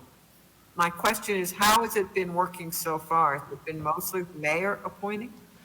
Thus far, the history of the city is the mayor makes appointments, and the council affirms or rejects those appointments. With a simple majority. With simple majority. So Okay. Proposition 1 could be a very simple cleanup on this point. Proposition 1 could be a change to how we make appointments to boards and commissions, which that's what you see when you flip the page onto page 9. Section 308 could say the mayor or 2 council members. And that has been suggested by some members of the city council, and that's why it's before you today to think about. And that's the concerning point for me. That's what I'm trying So if you want to keep it as the mayor making the appointments and not allowing council members to make appointments, you would vote against Proposition 1. You Is would that vote for correct? the cleanup, which is Proposition 1, Option A, that I've provided here in the memo. I'm sorry, say that again? If you wanted to keep it as is, my recommendation for Proposition 1 is that we go with Option A that's in the memo, which makes it clear the mayor appoints, the council affirms. Okay. And it takes away the Thank you. conflict in the code. And that leaves 308 like as is, which is. You mean it automatically does, the red automatically goes away? Ms. Jackson has been trying I'm to sorry. solve Yes. this for quite some time. Excuse me, Bert. First of all, I want to say I hope that we don't push to 2024 as fast as we did 2022. 2022 was easy, but language in 2024 makes me think we need to slow down just a little bit. Yes, ma'am. And my concern is why this is now, and the fact that we're going to have to live with whatever we do for a long time, maybe because of something that's going on right now. And so that's why I'm asking if we're doing this last sentence in 308, and we're saying the mayor or the council, it leaves the mayor that we elected, whoever that might be, in whatever year that might be, out of the equation. And I'm still saying you're asking us to do something without any history of why this is being done. And I follow city council meetings pretty closely, so I'm just asking us to slow down and not make decisions on things that some other people are gonna have to live with after we've done this. You mentioned how long ago it was I was on it. We're still living with some of that stuff. And it might not work, you know, if we're just acting on something that's happening right now. That's my statement. I'll turn my mic off, because I don't. I just have a quick thought, and that is, we don't want to deny the mayor of the opportunity to do the commissions. I think that that's something that I've heard a lot. At the same time, you know, this proposal being brought forward, maybe it's a both and, so to speak, in the sense that the mayor has some time certain, not 10 days, but not 10 months, to make these appointments, and if for whatever reason they aren't done, any reason or no reason at all, back to P&Z and the difficulty of getting 9 people on it, then 2 council people could bring forward a nomination after some time frame, 60 days, whatever it is. So that then you're sort of got the you know, 2 heads are better than 1 approach, but you know, the mayor has ample time to make those appointments that they need to do. I know there's an application period, maybe it's 60 days after the application period is over. That's I'm not- just throwing out an idea. That's, well, That's a nightmare for staff of when do the days start, because people send in a resignation letter. Is it start the day they sent the resignation letter or the first meeting? And you gather applications all the time. There's an annual process, but people move, people get sick, people get mad, people, you know, there's reasons that there's vacancies on and off. Ken, I really think what you were talking about on page 9, if you look on page 8, option A is leave it like it is, mayor appoints, council confirms, and clean up the language. Option B, which is in blue, option B, the bottom of page 9, completely converts it to the mayor or 2 council members appoint, and then the simple majority confirms. Okay, So I thi- all so that's I why know I is think it I've got in wasn't front of me separated. some 4 red words And on the top of page 308, and I want to make darn sure that we make it clear, or at least I'm going to vote to eliminate those 4 words. And so if you read option A, that happens. On page 8. So, all right, so I would say that it's confusing the way we've been presented this. I want to make absolutely certain that it's clear what we're saying if we vote to make this change. And I'm not sure how to do that, but it's not all that clear to me yet, especially with that section on the top of page 9. That's the If second half if of there's option someone on the A. commission that would like to keep our system in Bastrop the way it is and just clarify the code, the motion would be to approve Proposition 1, alternate A. Option A. That's the motion. The only concern that I have with that is certainly not the former mayors that are sitting at this table, nor the current mayor that sits on the dais during the meetings, but the unknown future. And that is, if you have a mayor who, for whatever reason, just chooses not to populate a particular commission with that. You know, the library board, because everybody's raising Cain about the books that are in the, I don't know. Then what? How would you fill that commission if the mayor, and I live in a world of worst case scenarios in my business. What happens if the mayor just says, I'm not putting anybody on it? Well- At the beginning of this discussion, I've been trying to say something for a while. Sorry. I've agreed with Ms. Jackson in that if we're going to make a major change in the charter, as this would certainly do if we voted for option B, I need to know personally, is there a problem? Is there somebody who has been sitting on, some mayor who's never made an appointment without reason? If there is, then that's something to consider, but if that's not something that's actually happened, then we're thrown back into a situation where 3 people can control the mayor, and the mayor becomes Didn't nothing you but a s- figurehead. Yeah, May I please, didn't, may I please, didn't you Robin? say, Robin, may I please? Robin, hold on Hang on just a hold on second. just a minute, Robin. As somebody who comes to lots of council meetings and sees the mayor trying to make appointments, some of their vacancies are because he can't get an affirmative vote, or sometimes even a second to a motion to appoint people.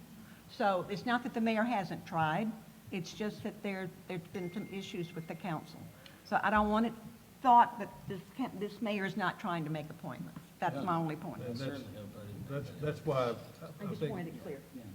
that's why I And agreed with Ms. Jackson's point. Robin? Robin's trying it. Her turn. Robin, go Didn't ahead. you say that one of the main functions of the mayor is to make appointments? That's one of two jobs the mayor has, main jobs. I'd like to say that we're looking down the road. If we stop and look at what's going on today, we're doing a disservice to the community that's growing and going to be here for a long time and looking down the road for 10 years or whatever we're doing. And I don't think that the citizens, in their good judgment, elect mayors, and they have an ability to try to influence the mayor. And I think that if there's something that happened, let's say something happened during my term as mayor, well, you don't have to fix my idiocy. You just have to have a policy and a program, a charter section that allows the mayor to make the appointments. We could elect to. Well, maybe we did elect an idiot. We elected me, but that's what they elected, and so we followed the charter and we did the best we could with that. And I think that we ought to not look at whatever I did or Connie did or David Locke did, but say, what do we need going forward? And it's not this. I'd like to make a motion. Agree. Can I I have a agree. question, and it's more, I think, going to be directed at Alan. Yeah, maybe I'm just not talking loud enough. So, Alan, I'm looking at this from a perspective of similar to adding an agenda item. To add an agenda item, you have to have 2 council members, right, to do that?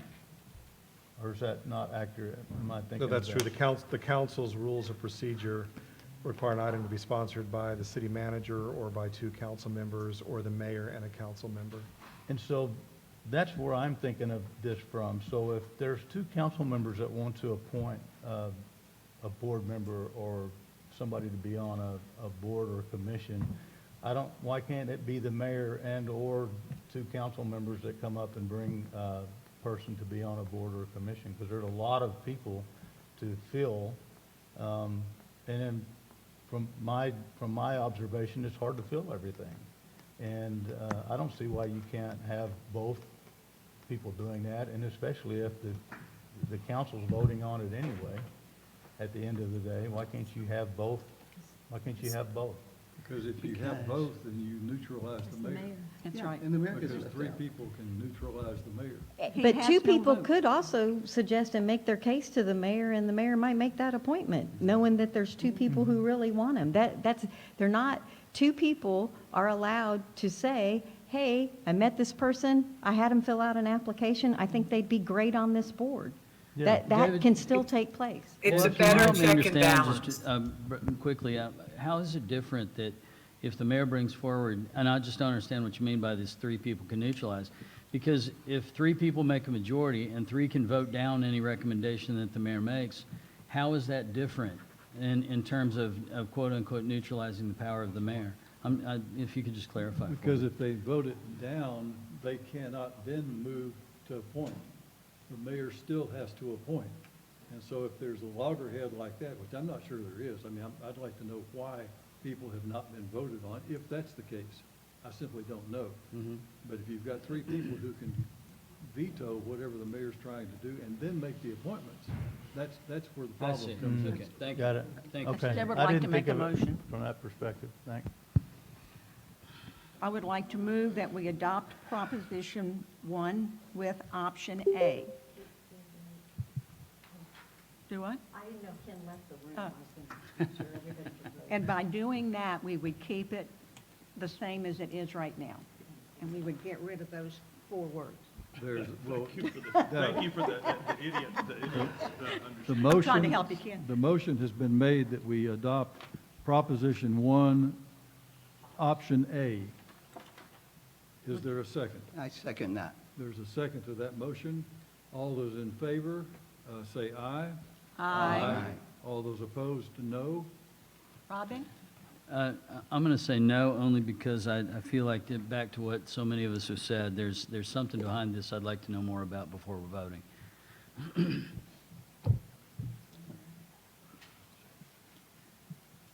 The 10, there we have, I believe, Robin, how did you vote? I did not hear. Robin, how did you vote? Can't hear her. She says, yeah, oh, she's raising her hand. She's raising her hand, yeah. We have 11 votes, therefore Proposition 1A passes. Seems like we have another person that's joined the Zoom world out there. Bastrop means it's called. All right. But he can't vote. Can we go to Proposition 2, Alan? That's a great question, Mr. Chairman. I will continue to strive to go. It may be because they pulled the screen over. Can we take a Collins. bio break? Yes. Let's take a break. 15 minutes? Is that too long? That's too long. 10 minutes. 10 We can minutes. cut it down to 5. Run outside. Go quick. I lost the signal for a little while. Hello? No, thank you. Hello? I still have that much. Robin's trying to ask a question. Hello? Robin's trying to ask something. Robin. Robin, we're taking a 5-minute break. I lost the signal, so I missed the last few minutes. I can't hear you. There's too much noise. Hello?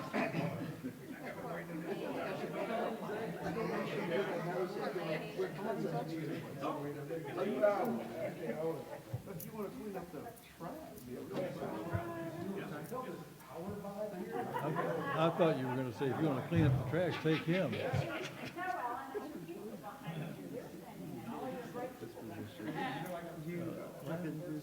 No. I don't know which, but I have a guy in Thailand Oh, who calls me when it's daytime in Thailand. We are I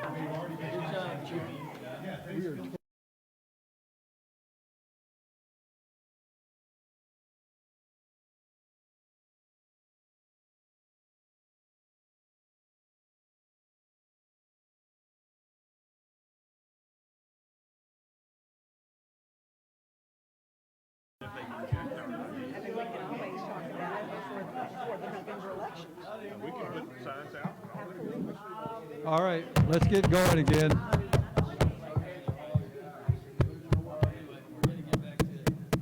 Everybody, come on. Everybody, come on, let's sit down and get going again. I told the pastor, I said, I'll be speaking on an hour. I need a gavel. Order in the room. I want some order, darling. All right. Well, I can resist anything except temptation. There you go. Are we all here? No. Is everybody? Sugar. The problem is, if I eat sugar, I get a migraine. So when you see me over here just like dying, you'll know what the deal was. Robin, are you back? Did she ever leave? Eating pizza goes so fattening, so I'm sitting here eating one candy bar after another. Nope. I thought there was going to be a 5-minute. She's muted, that's the problem. I didn't know it was all this sucker. And when I'm around, people are going, he's not muted. That's the problem. Robin, can you hear me? Her microphone is muted. She's not there either. I don't. Does anybody have her phone number? Okay.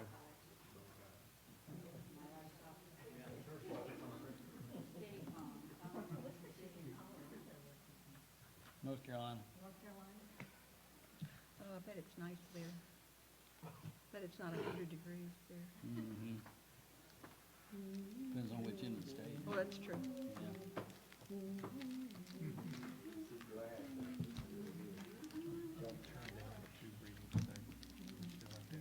Yeah. Yes. Are we getting a response?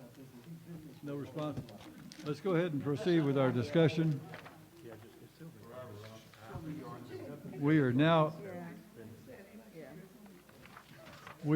up to Proposition 2. Alan, if you could present that. Certainly. Proposition 2 is regarding the position of Mayor Pro Tem. Thank you. The Proposition number 2 is regarding Mayor Pro Tem.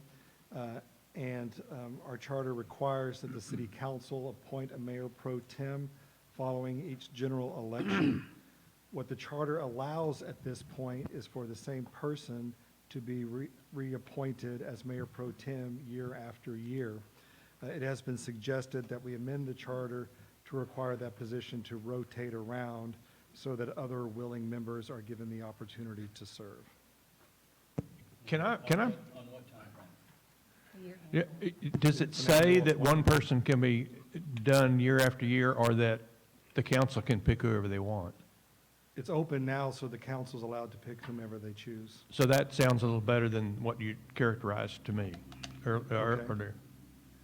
It's a one-year term. I understand that, but I'm saying you said that one person could have it, but that's not the point. The point is the council chooses whoever they want, and the change is the rotation. Correct. I just want to make sure that we understand that. Can you explain to us what it means to say, shall alternate annually in a manner that provides all willing council members the opportunity to serve? You're going to be changing council members all the time. It changes annually. Can somebody just clarify what that means for the guy with the Arkansas brain? I don't know that that's possible. True, that's, I would offer small words. the reason it's confusing is because it's confusing, and I don't know why we need to change it, is where I am. Does shall mean mandatory or? Yeah. So let me second what Connie just said, and I want to say, I just wanted to talk personally. I served in the city council for 5 years, and I'd love to have been the mayor pro tem, but we had somebody on there who was a lot better than I, prepared to take over if there was a vacancy in the mayor's office. And so I always nominated that person and voted for that person, and it doesn't make any sense to me. You didn't vote because you don't vote as mayor. No, when I was on the council, yes. And I think that the absolute important thing about Mayor Pro Tem is, in the good judgment of the council, they pick the one person that can step into the mayor's shoes and office immediately and do the best job. And I don't think that passing something around, fits that bill. And if for some reason the council wants to do it, they can do it. But to put it in the charter makes no sense to me whatsoever. I will respectfully disagree somewhat with that. I think that it should be rotated if others might have an opportunity or want to, because sometimes if you choose a mayor pro tem, that person stays there forever, and there may be other council members that want to serve but don't get an opportunity to because it's like the heir apparent. And I think this offers some possibilities for change and some other thinking if it is alternated. When I was on the council in the early stages, we decided after so long that we would start alternating and trying to get other people in that position to give them a leadership possibility. And but then it went back to the same system again of having the same person for many, many years. So it's possible to do that. I mean, I don't think it should be mandatory that it happen that way, but I think other council members should be given the opportunity to do that. But Well, Mr. Jackson, if you were on a council where they did that, then they chose to do that, and any council could still choose to do that, correct? Yes. So let's be super clear. Mayor Pro Tem can only be one of 5 people, and it is voted on by those 5 people. So, I share, I don't think I have an Arkansas brain, but I share Mr. Kirby's. So if you get a new council member, are they in, are they not in? What's an old council member? What if it says that willing to serve, so obviously you're not going to make somebody do it, but so if it just seems like we would spend a lot of time wondering who's on first, depending on what the turnover of council was. So I'm not sure how to. To my mind, it's a choice between merit and being egalitarian. And the city really needs to be, yeah, I'm proud of myself for that one. You know, I mean, the city needs to be run by, hopefully, the electorate is electing the most competent people to be on the dais, and out of that, amongst them, I think they need to be picking the most competent people to run, and to step into the seat. And, you know, if you're on for multiple years, and you can sort of politic amongst your peers and try to get elected next year. That's my feeling. I agree. I think it ought to be the best qualified person of the 5 people, and the 5 people vote on it. You don't have to force somebody to rotate into the position. Joe? Yeah, I think, again, this is going to come up over and over again as we go through this charter. Are we going to be that specific in buying future council members on what we think today, or are we going to let them make those decisions based on elections that are in the future and spare future citizens the duty of coming back here and amending it over and over like we're doing right now? So I say let's give flexibility. Let the council members in the future vote their process. Chair Bragg, since it seems that we're in violent agreement, I would make a motion that we vote down Proposition 2. There's been a motion made. Is there a second? There's a second made. All those in favor of accepting, No. of rejecting Proposition 2, please say aye. Aye. All those opposed, say no. Proposition 2 is rejected unanimously. Well, I abstain. Said that I abstain on that, please. Doc Jackson is abstaining on Proposition 2, so it passes with 11 votes. Is Robin back when you signed her? Colin? She's still missing. Passes with 10 votes, I'm sorry. Ann, did you get? It's 10 votes that passed that, not 11. Thank you. Now, Proposition 3. Commission members, Proposition 3 is about council compensation. By default, under state law, there is no compensation for mayor or council members. Our charter in Section 307 provides for a level of pay, $150 for the mayor and $75 for the city council members. Excuse me. And that is per month. There was a suggestion that there be a raise for the city council. No dollar amounts have been proposed, so it's something for the Charter Commission to consider. I'll remind you that no raise in compensation will go into effect until a council member or mayor is elected or re-elected, as that may be. So just to make sure I understand that, if we were to propose something as a change and the voters chose it, then no, until they're re-elected. So if the people didn't like it, okay. I have another question that I think I understand that. Would it be legal to empower the city council to set the salaries? I'm not saying, would it be legal?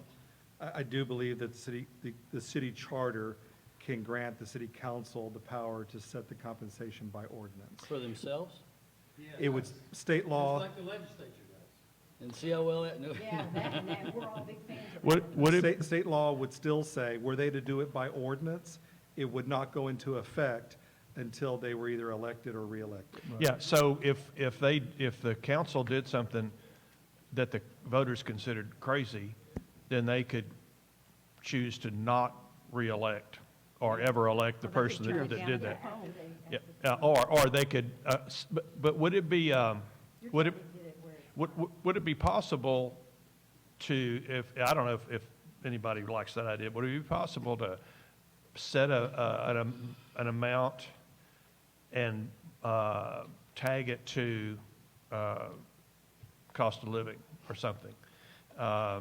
So that, but the problem is, we've had this money for 24 years or whatever it is. And I would have to pass an ordinance to change it. The other issue is, and then I'll stop talking, is maybe we shouldn't pay council members anything and mayors anything.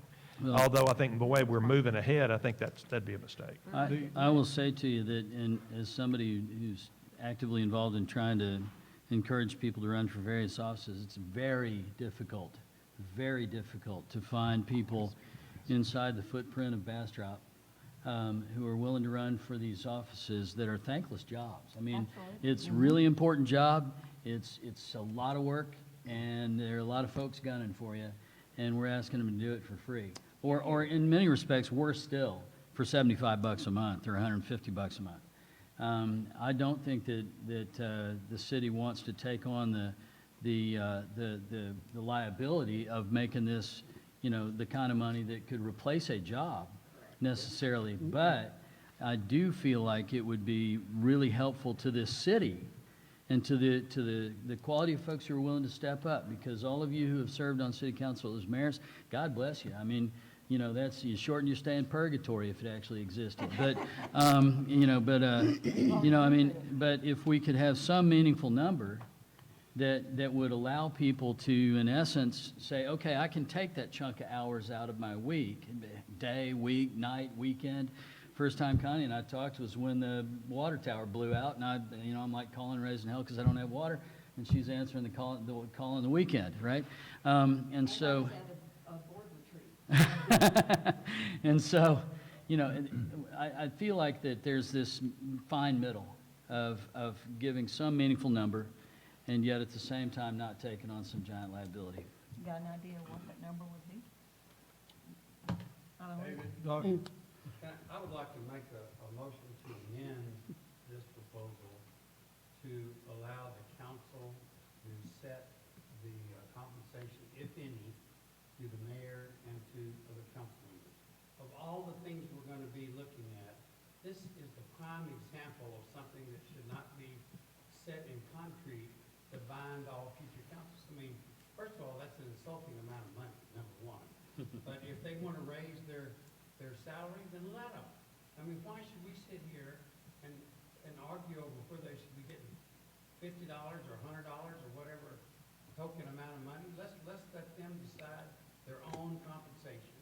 And if they go crazy on us, the voters will vote them out. I mean, Well, that's what representative democracy is all about. recall Alan's point, though, and that is that under state law, if they vote to increase compensation, they cannot benefit from that unless they are elected or reelected. I understand that, and that's fine. And that- So in and the so that- future council, they could So they're they not- could take care of it. I You know, mean, they're not setting their own compensation, they're setting the compensation for whoever occupies that correct, position. and that's fine. But I mean, it's crazy for us to sit here and say, okay, for the next 6 years or 10 years or whatever it is, before somebody else has to get back together to decide that $150 is not enough. I mean, it's not enough today. What's it going to be in 5 years? Let's let them set their own salaries, please. How about making it a supermajority? I think Doc wants to say something where he's exercising his hand, I'm not sure. No, I'm patiently waiting to be recognized. Who wants candy? And I want candy too, yes. What about making it I'm sorry. I thought he wasn't We're talking. still waiting. Okay. Am I recognized now? Yes, please. Okay, thank you. I've been looking at this for a long time, and since I'm not in office, I feel I can speak freely about this amount. But I've been looking at, through TML and looking at council members across the state, and it ranges from 0 to quite a bit. In our county, Smithfield gets 0. They don't get paid anything at all. But Elgin recently is asking for their second raise in less than 5 years. They're paying their council members $250, and I think their mayor is getting, if I'm not mistaken, $450 or $500. I can't remember exactly what it was. But now they're up for a raise again because of the time and effort that they put into that. I'm not saying we need to match that. I'm just saying that we should give the council, let the council have an option of working on some amounts that they should receive, because it is a lot of work. I can tell you from personal experience, it was a lot of work, it is a lot of work, and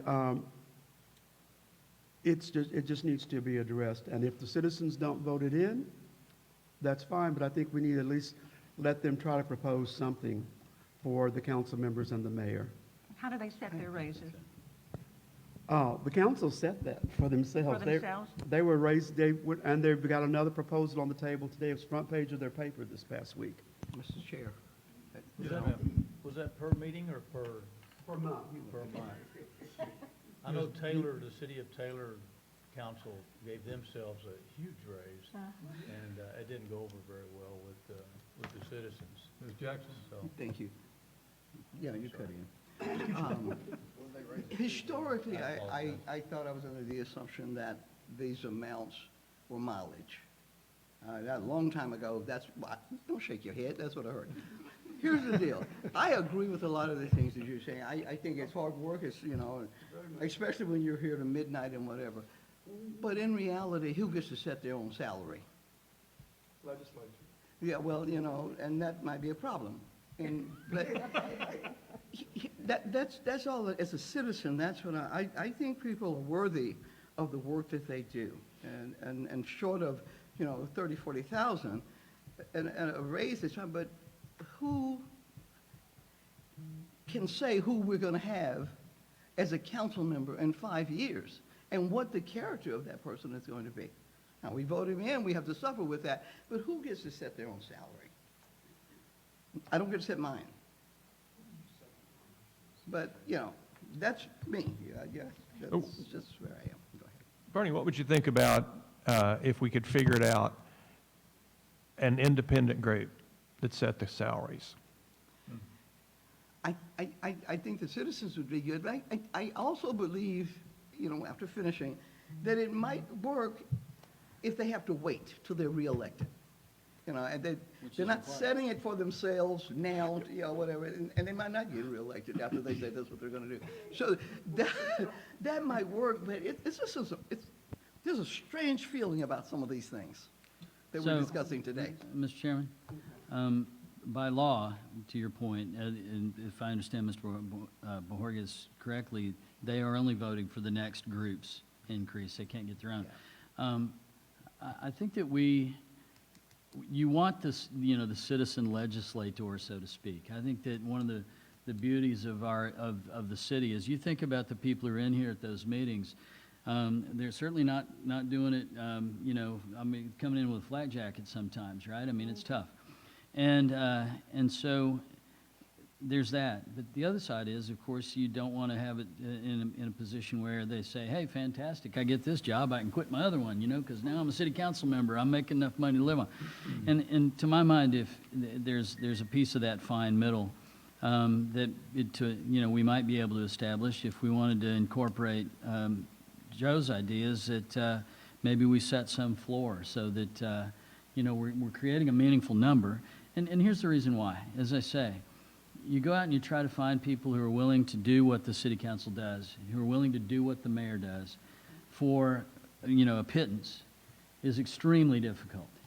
And some who... The group is going to be making might be the compromise, but I don't know. So, It would so be the the death three knell of those who attorneys, vote. yeah, the three attorneys who've never held a public office, one of the reasons that I was told that it went from 2-year terms to 3-year terms is because you're constantly running. You're constantly in election mode. So you are asking a group of elected officials, somebody who is either running next May or just got elected and is going to be running, to raise the salary. And even though it's not impacting them, that part doesn't translate to the public. What the public hears is Councilmember Jackson and Councilmember Crouch voted themselves a raise. That's how it will be published on Nextdoor. So in an effort to want to try to do something nice for them, to give them some leeway, since we're not trying to make it a part-time job and a substantial amount of money, the nominal fee of it is really, the difference between 150 and 300 is not gonna change anybody's world. It always has to be reviewed in 6 years. I really think you're doing them a favor. And like as mayor, we didn't vote. So we could say, well, I didn't vote for the raise. Go talk to the person who made the motion and voted on it, right? But it's a really awkward position to put them in. It's an awkward position to defend. And so I think The one thing that I was going to suggest, because one of the, it may have been Elgin, there's some cities that do it by meeting. They pay them by meeting. That's hard to budget because you don't know how many meetings you're going to have. And then you say, well, y'all are just calling meetings because you want to get your other $100 or whatever, right? So I would encourage us to stick to a monthly. And, Ken, for trying to have some flexibility, maybe it's 10 hours of the minimum wage or 20 hours of minimum, something like if we're thinking, and I don't know what number we're even thinking about, but if we want to be at like around 500, if you want it to adjust every year, tie it to something that is a number that everybody knows. That gets kind of wonky. So my only point was this 150 and 75 is before taxes, and it wasn't even covering the dry cleaning bill, right? So that was my point of, I didn't mind volunteering my time, I just didn't think it should be costing me money to be in office. And frankly, realistically, I think, if you're going to not cost to be in office, you're not talking about $300 a month, you're talking about at least $1,000. And by the time you think about the campaign costs that go into everything all the time, the being a part of the public and being visible to your constituents and everything else, if you're giving your time away for free, which is great and laudable, but it shouldn't cost you. And so if I were, Ms. Moore asked me what number, I don't know a number, but candidly, I think you're getting the biggest steal in the universe to get the quality of people that we have running this city for $1,000 a month. And so, Maybe this is one that we do some research and come back with a number we think is reasonable? I've got some information on this Taylor situation. City turn on your mic. City Council proposed last fall to raise the salary of their councilman from $25 a meeting to $500 and $750 for the mayor twice a month. But when it went before a vote, Taylor voted it down. Are they still in office?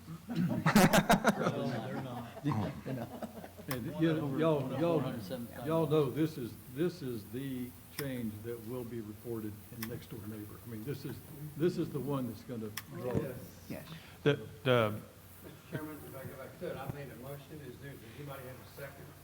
That we amend this so that it would be left up to the council to set their own remuneration, if any? Is there a second? Motion dies for lack of a second. I'll second for discussion purposes. What does that mean? I'll second it so we can talk more about it. We really shouldn't talk about the motion until it has a second, right? No, well, yeah. Well, my point is, look, we're sitting here debating how much the council should make. That's their job to debate that, not for themselves immediately, but for the next council. If they want to, they'd have to run again to enjoy it. If they made some stupid thing like Taylor, they'd get voted out. So, I mean, why are we sitting here debating how much the city council should make on they should, that's their job to do that, and face the voters as a consequence. Yeah, I agree with Joe, and I also agree with what Connie was saying, as far as you're putting them in an awkward position on voting a dollar amount for yourself, and then you'll end up exactly where the city of Taylor went. And it turned out very negative for them, even though it's still not a large amount of money in the grand scheme of things, and considering the amount of hours and time you're doing it. So if you run for office, you're not running for the dollar amount.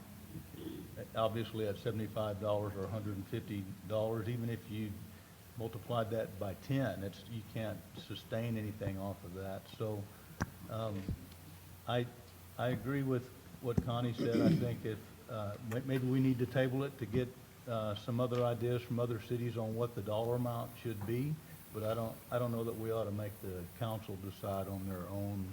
We've got a motion on the floor, but if we vote on it and that fails, I would agree with you, Jim, that we should table it.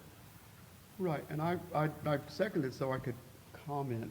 And I mean, I think that there should be compensation. I don't think that we should necessarily ask the council to make that compensation And so I was trying to make sure that we discussed it and saw that if we're going to make a motion, at least we should suggest to the council that some type of compensation be taken into consideration. How that determination is made is something that's difficult, because I don't think that the council should do that either for themselves, but maybe they could get a committee, or we could do some more research and try to find out what some comparable compensation might be. But I don't think that they should do it, but I think that compensation should be given and increased. And you talk about $75, when I started, it was 30, so. Well, I think a motion for table is one we can entertain right now. Can we, even though there's a motion on the There's a floor? motion to have the council second, and that's what Doc seconded, was to have council set their Except that- own. Yeah, All right, so are we going to vote vote on that to one first. reject or accept Proposition 3? You have to vote on his. Vote on his motion. motion. You have to Which is vote on to- Joe's motion which to is say to- that the city council would set their own salaries. So we reject Proposition 3, We is would that amend correct? it, we would amend it to reflect Joe's language.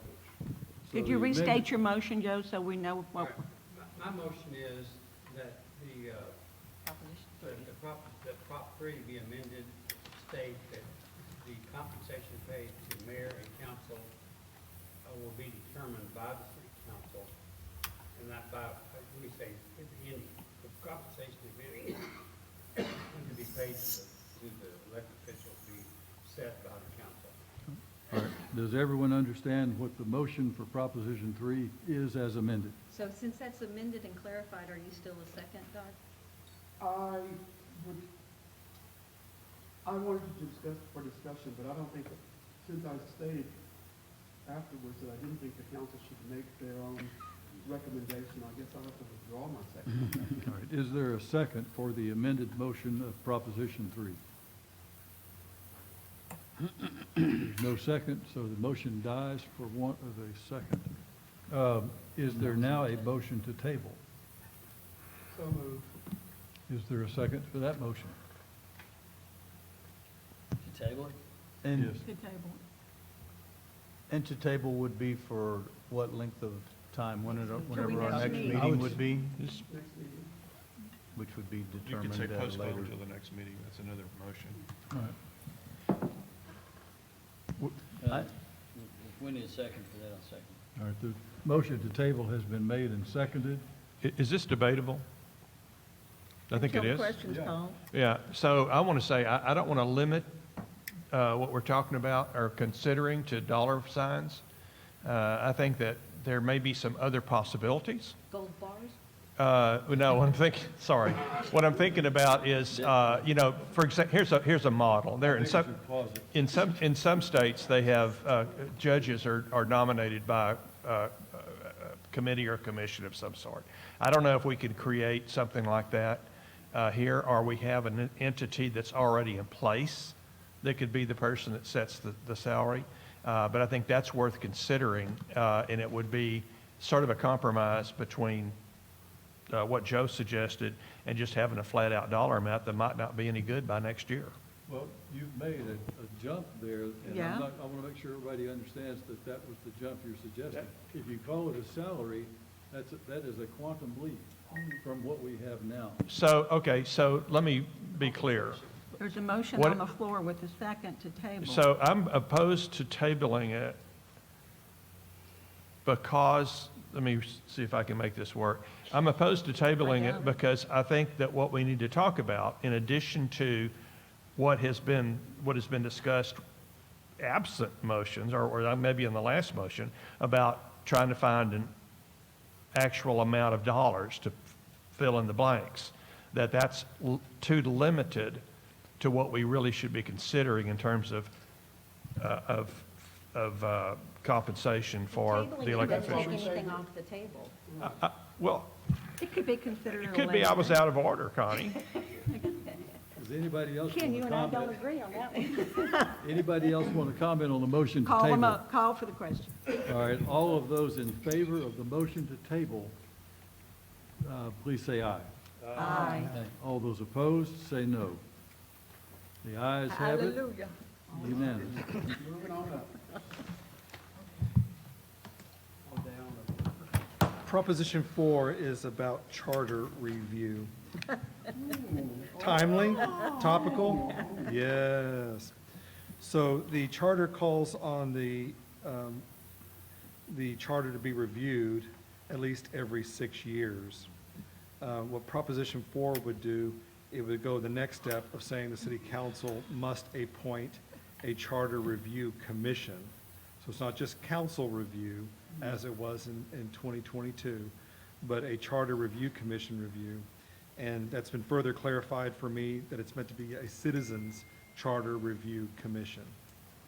So, do you think that's necessary? What makes a citizen? Not a member of the city council, not a staff member. Oh, I guess I just assumed that would be, okay. Well, if we, I'm in favor of this, but I'd like to spell out what you just said somehow so it's very clear. Because what you suggested in terms of citizen was defined better by staff and all that stuff. So unless there's some kind of legal term of citizen. So I think, I do think it's a great idea that we make sure that Not it's. staff, not an. Yeah, and I don't know how to say that, but I think that's important. Local residents, though, I mean, Well, you know, That live in the city. yes. local residents sitting over there, sitting up on the dock. Well, at the risk of opening a can of worms, are we talking about somebody who's a U.S. citizen? Because they're, you know, I mean, obviously we would have residents of the city who may not have, may have a green card, may not have legal status at all. Who knows? I'm just curious if we wanted to include that in the list of possible candidates. Here's an interesting thing. You could make it somebody that voted in the last city election. That'd narrow the field. But there's really something to be said for that. I've lived in a town in Pearland where if somebody called up the mayor, it was a small town, he knew everybody that voted. If they called him and they wanted to know about a pothole, he'd say, not talking to you because you didn't vote in the last election.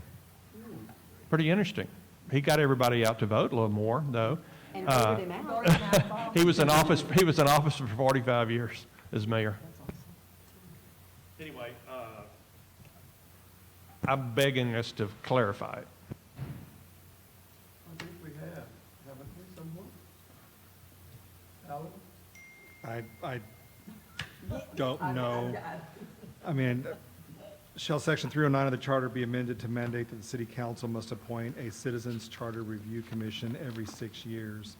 I think that says what needs to be said. If someone wants me to add verbiage about excluding employees and council members, we can. And people who don't vote? Just kidding. I was- And is this a mayor appoints and council confirms, or is this commission going to be made up a different way? Is it like all the other commissions? I think it is currently, Okay, yeah. just for clarity, just. Well, while we're delineating it, I like the idea of having people that voted in the last election. Can't do that? I said, I kind of like that too. Oh, well, I'm just good. not used to agreeing with you. Oh, we haven't disagreed yet, have we? No. But if they've just moved into the community and weren't able to vote in that last election, but now are citizens that will vote, They can work on the next charter review. Mr. Chairman, if I could be heard, first of all, the voting in the last election, that would present the problem of somebody who was not 18 at the last election and now is. It reminds me of a song that only 3 or 4 of us would remember, and that was "I'd like to help your son, but you're too young to vote." And and by the way, Ken, you and I are the only people in this room that remember Will Rogers was a mayor for however many years. So that's a very obscure reference for most of And your most point of the would people be- here. But first of all, we're back to the same thing. The legislative body here, the council, they should be making these decisions. What are we doing every 6 years? We're going to get back together and try to tell the council what to do? Yes. I mean, why? The U.S. Constitution Because it's was, representative we're government. more like the city, more like the state constitution. It's amended every 2 years. That's crazy. The U.S. Constitution, is amended however many times, few times after after several hundred years, 250 years? I mean, we should not be getting together every 6 years to tell the council that they can only vote, get $150 or whatever little pick-a-unish, topic that comes up. I think they should, if they think there's a need for a citizen charter commission, then let them call it. Why would we tie their hands? Anyway, that's my 2 bits. Go ahead, Doc. We aren't doing this for the council, we're doing it for the citizens. The citizens are the ones who are going to vote on it. The council just puts it on the ballot. So, I mean, I think we need to be clear that, and bringing this to the council, it's for them to put on the ballot so the citizens can vote on it. So it's not that they have to do it. It's a citizen-driven charter, which should include the people in our community. And that's why so many years it's done, and that's what hopefully it will continue to happen that way. The people of the community elect the council, Doc. They elected you. I mean, if they, that's Well- why we have a council, because they're Are they elected. not supposed to be regulated, checked, balances at all? Other than voting them out of office, is that the only, oversight that should be given to a council? Yeah, I think so. Oh, my I goodness. disagree on that one. Anybody else wish to comment on I think I Proposition spoke 4? before Ken. I think he wanted to speak. I just jumped in. I'm sorry. I'm done. I did it already. I'm sorry. Yeah, I just briefly, I don't think all intelligence and all knowing resides in those 5, 6 seats up there. I think that citizen participation, citizen input is critical for a free democracy at all levels of government. Judy wants to Yes, well, I think it's another way for citizens to participate. And I'm glad I'm here today for that reason. So I think it is a good thing. When I was city attorney, I viewed the charter as the equivalent of the Constitution. And therefore, its role was to control city council and Right. others It's the as much framework. as anything else. And so that's, I'm not troubled by that aspect of the charter. Any more comments on Proposition 4? Is there a motion?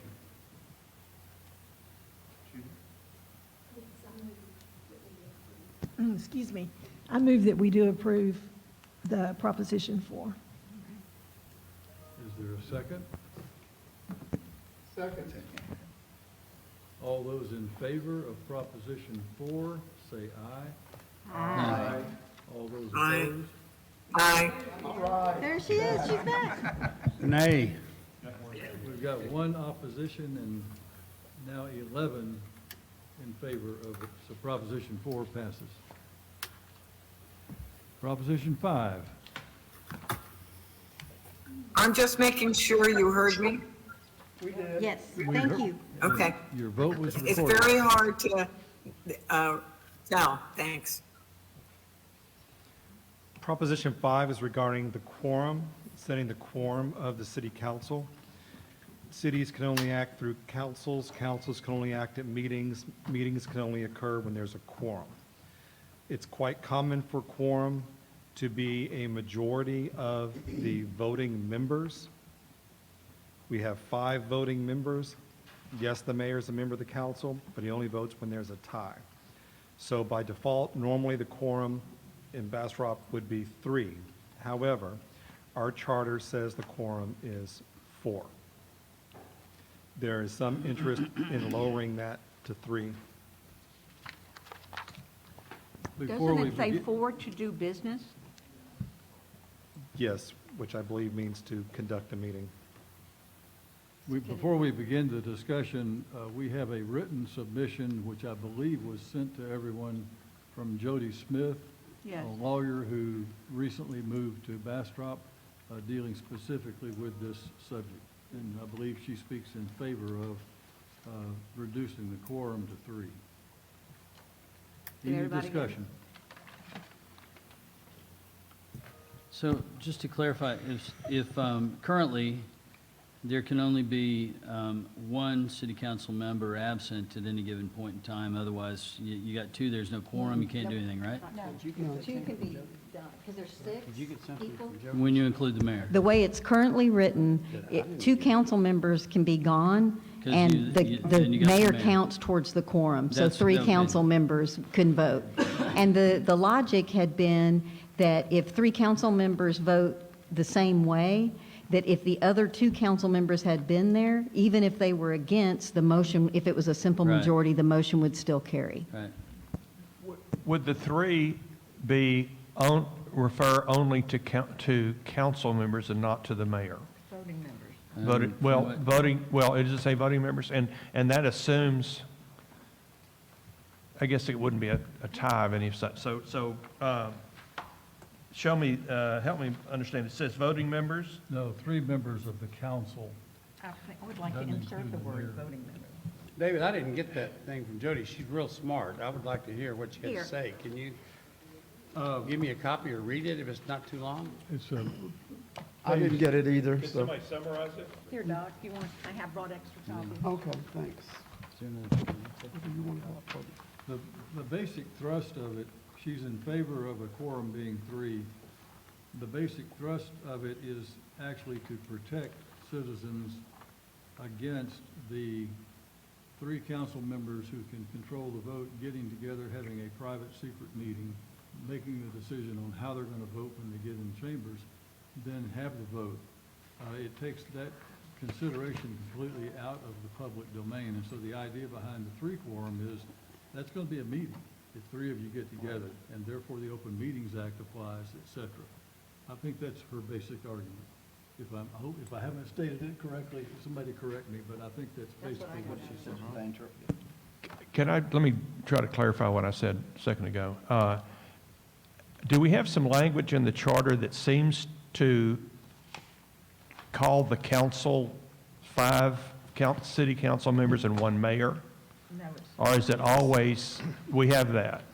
Yes, In some the charter places. defines the city council as 5 council members and the mayor. So that's the absolute reason why this needs to say 3 city council members, not including the mayor.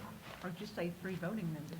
Well, I'd rather say exclude the mayor, because sometimes the mayor votes on some things and all that. I don't, I think Okay. that's be absolutely certain on it is what I think.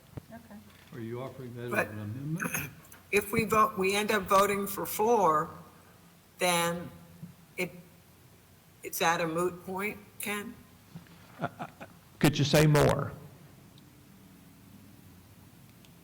If we end up voting, approving a proposition that says it has to stay at 4, we still want the clarification that the mayor wouldn't count in a vote for the quorum?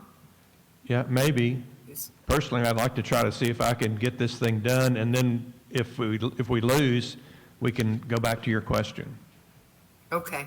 And let me go back, are you offering that as an amendment? Yes, I offer as an amendment that we clarify that the 3 for the quorum does not include the mayor. So the That the language. mayor doesn't count towards the quorum. Yeah. However you say it. Thank you, Ms. Engineer. Language would be 3 members of the council, excluding the mayor, shall constitute a quorum. Is that right? Yes. I think it's important, this sentence in this letter from Ms. Smith, to my mind, is important to consider. She says, though the charter's requirement of 4 council members to do business gives Bastropians more protection against 3 council members calling a quorum to hold a public meeting, it gives us less protection against 3 council members discussing city business behind closed doors.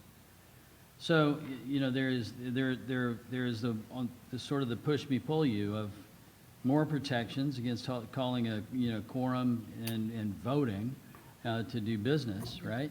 Because frankly, you drop the quorum to 3, then those 3 people that you're worrying about having the meeting at Coffee Dog are now going to be the 3 people on the dais deciding city business. Yeah, but Chris, they're going to do that anyway. 3 people, council, everybody learns how to count to 3. That's the first thing you learn. I'm sorry. And, so it's going to be 3 anyway. But let's imagine this. Mayor's out of town. There's a regular meeting, and the mayor pro tem presides, and there are two council members there. But he or she can still vote. I'm questioning, is that a problem? No. So if the mayor pro tem is presiding, They take over the duties of the Cannot- mayor, so they cannot only vote? vote if there's a tie. so what do you do about that? I think that we say that you still have to have three council votes for something to pass. So, That's it, whether you got Okay. three or And four. that keeps you from having a three-person meeting. So, okay, so then, say it again, please. There, I never voted. I don't know if you did or not. So the tie stuff doesn't come in very often. What does come in is somebody gets sick or somebody's on vacation. So if you have a meeting with four, a meeting and the mayor doesn't count towards the quorum, but you have to have three voting members to have a meeting, which means if the mayor and a council member is gone, the mayor pro tem would step up and there would be three voting council members. The reason I'm okay with having, normally there's a meeting with 6 people. The reason I'm okay with having a meeting with 4 people is because one of them's acting as the mayor, and 3 votes in unity of 3 votes, that's what controls it if there's 6 people. So if there's 4 people and you get the 3 votes, if the other 2 were there, unless a supermajority is required, you haven't changed the outcome. Well, let me make sure I didn't miss, I think I missed something. If there's only 2 council members and the mayor pro tem present at a meeting, Yes. the mayor pro tem is not exactly a voting member at that moment. They are not a voting member. So, all right, so you could not have a meeting with the mayor pro tem and 2 council members. If you At that point, you'd have to have another council member. If you say that you have to have 3 voting members to have a meeting. And then it would be understood by the charter or the laws of Texas or something that the mayor pro tem can't vote? I never knew that, but that's Yeah. news to me. Well, So because where does what- it say that? When it says the mayor doesn't vote, and the mayor pro tem, when they step into the chair of the mayor, they follow everything the mayor says, and the mayor doesn't vote. Alan, is that your opinion? Because that's news to me, too. Alan? He's reading. Yeah, I'm sorry, Mr. Tuck, I'm looking at the actual charter Well, language that's- in 3.08. It says, in the absence or disability of the mayor to perform the duties of that office, the mayor pro tem shall perform all duties, and while acting as pro tem, may not vote, except in the election of break of a tie. The second some paragraph time for with this. 308 says, Mayor pro tem shall not vote when acting as mayor. So under the scenario I raised that you said wouldn't work, then the attorney, the city attorney would say, I'm sorry, this is not you can't have a meeting. If we say that you have to have 3 If we voting go- council if we go to members to 3, have a meeting. right, okay. I think we can say 3 is a quorum, and to have a meeting, you have to have 3 voting council members, and then that takes care of the whole pro tem, not pro tem, who's absent. Okay. I'm curious, this feels, maybe I'm missing something, but it feels like this is kind of like the issue we were talking about a while ago, where has there been an issue, has there been a problem, and that's why it's been brought up now? When I was mayor, we had a different interpretation about the quorum and the illegal meetings. And something different has happened since While then. I was mayor, we never had illegal meetings. I just want to go on record. No, I don't think we did either. But we had a deal where we could only have 2 council members sit together at the whole time. I understand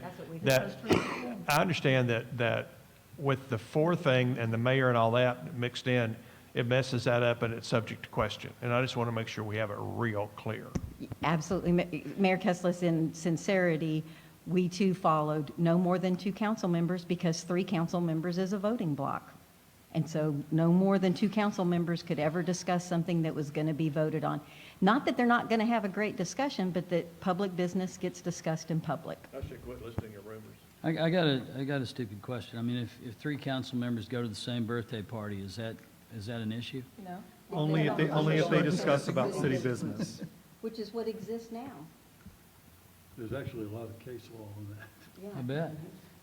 So certainly, Mr. Kirby, they're allowed to socialize, talk about professional sports, because City of Bastrop has no jurisdiction over a professional sports team. They can go to CLE events, municipal, You events. just can't start complaining about the ad valorem taxes or something, right? Correct. Yeah. Or any matter that's going to come before the council for discussion. Or might come. So any further discussion on Proposition 5? David, I have a question.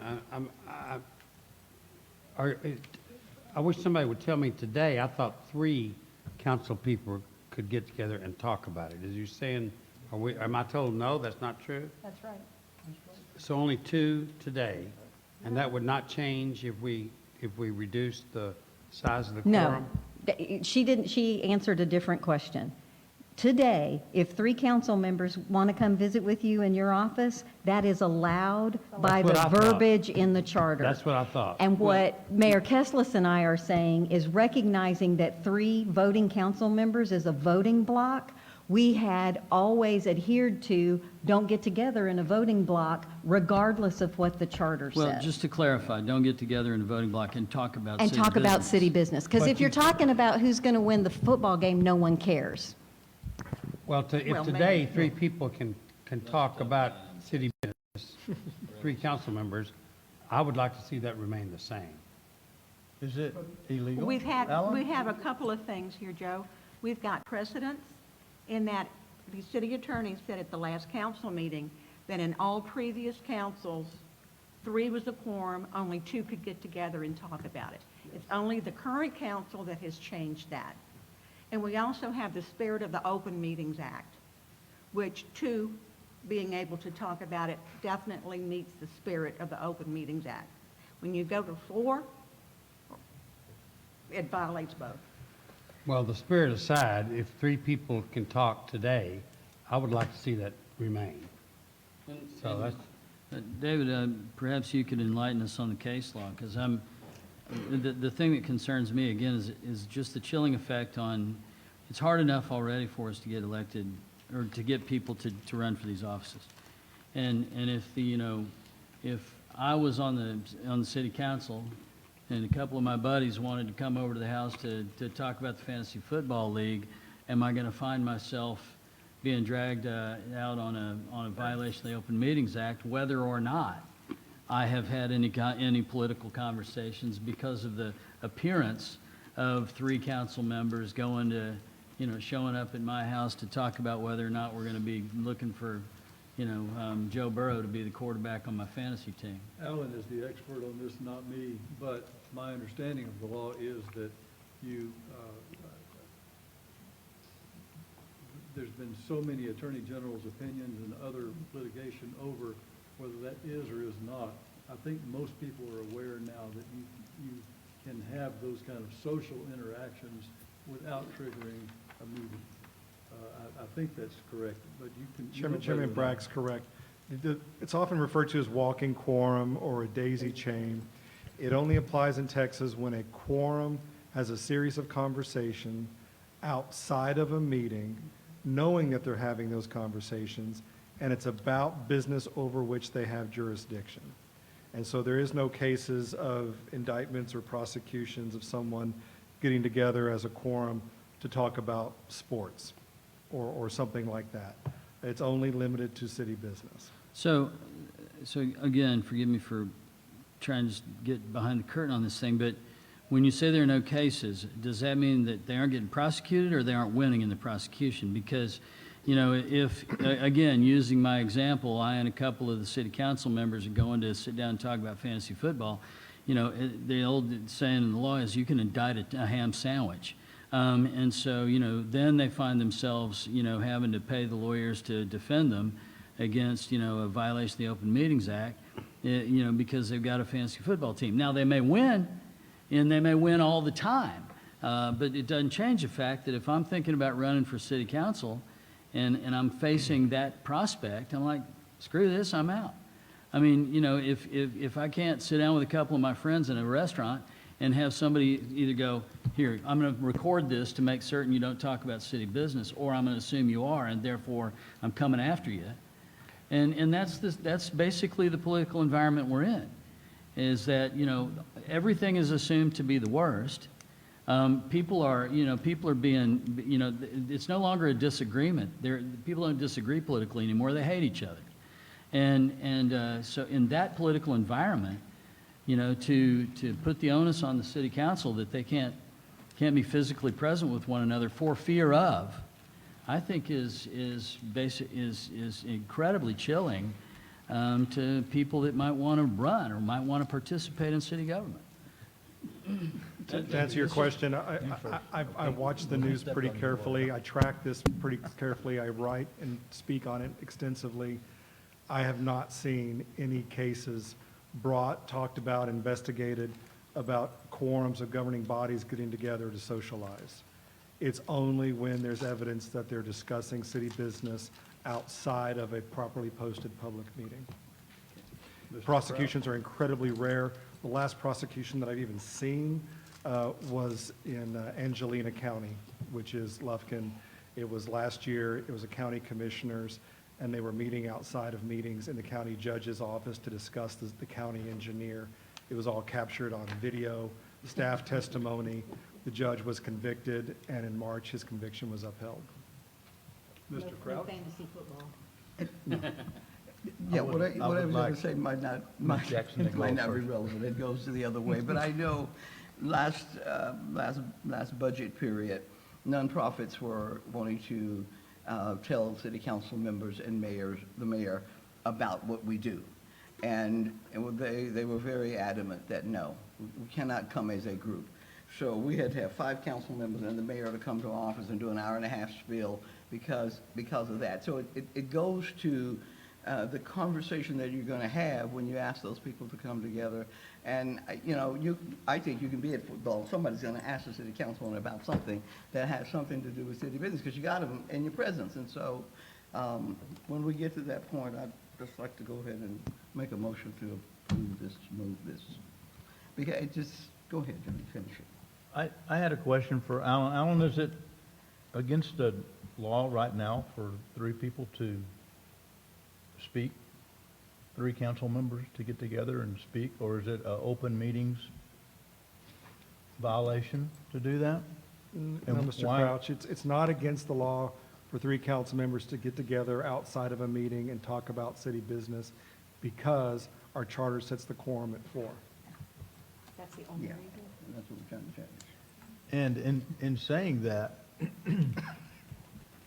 I found it very helpful to be able to talk to 2 other council members while I was on the council with the 4-person quorum, and to designate who I spoke with. I was lucky enough that there was 2 female and 2 male, and I would always call the male or the female because it's a lot easier to make decisions or gather information if you can speak to other people and not just necessarily go off all of your expertise or the things that you know. So it was very helpful for me to call Councilmember Lee or Councilmember Rogers or Councilperson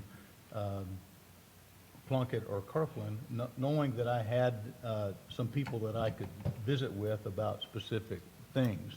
And if you limit that, even just one person, it limits your amount of knowledge on a topic that you can research. Now, sure, you can research, and I called Reverend Jackson several times. I called Doc Jackson several times, just so you can have other people to talk to. And I think if you take that one person away, I think that's one person's knowledge that you need to make decisions a lot of times. And I think it's helpful. And if it's not violating any law or Open Meetings Act, I think we should just leave it alone. Well, no one is saying that you shouldn't confer, but we're just saying you should confer in public about things that you will vote on that will have impact on the public. And once again, I say there's been precedent set for umpteen years. There's an agreement of previous mayors that 3 would be a quorum. This has changed. I think it's caused some problems. And I am wholly in favor of this, and I will make a motion that it's adopted. When did it change? One other quick I'll question. second it. If, I don't know if it was made yet, but if Mr. Crouch went on city council, went and talked to Councilwoman Lee, and they had a nice conversation about it, and then he says thanks and hangs up the phone and picks up the phone and talks to Councilmember Plunkett, are we talking about the same thing? I mean, because it's not three, it was two different conversations. I mean, I'm just trying to figure out the mechanics of this. The way Section 140, way Section 143 of the Texas Open Meetings Act reads is it's a criminal violation if members of a governing body talk to each other outside of a meeting in a series of conversations, knowing that they're doing it, and it adds up to a quorum. So yes, if a Councilmember A calls Councilmember B, talks about agenda item number 1, hangs up the phone, Councilman A calls Councilmember D, that's still not illegal in Bastrop because our quorum is 4. If it was three, it would be. But if it was 3, it would be. And so what would have to happen is if the quorum gets lowered to 3, then a council member could reach out to another council member One. and talk about it.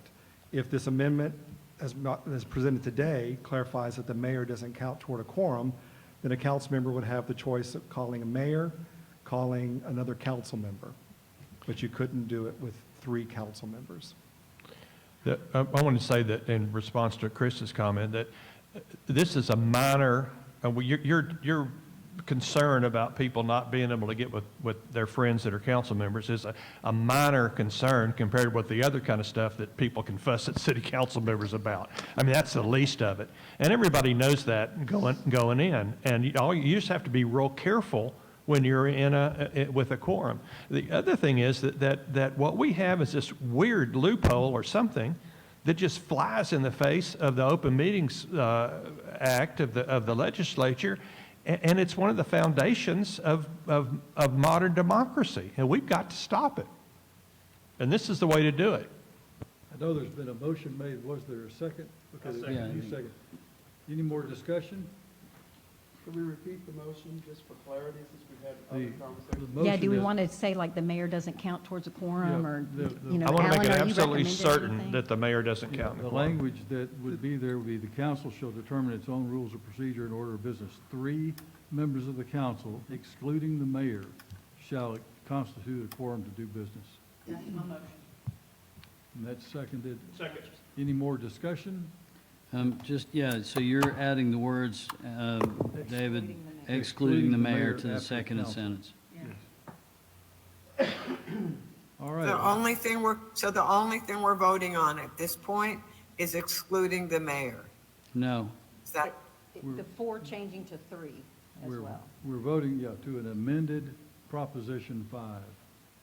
We're voting for that. So, all, 4 to 3. So the charter, the way the charter is currently written, it says 4 members of the council shall constitute a quorum. The motion on the table is that 3 members of the council, excluding the mayor, shall constitute a quorum. So, thank you. so again, that means that if there's Mayor Nelson and 3 members on that dais, then they can do business. Yes.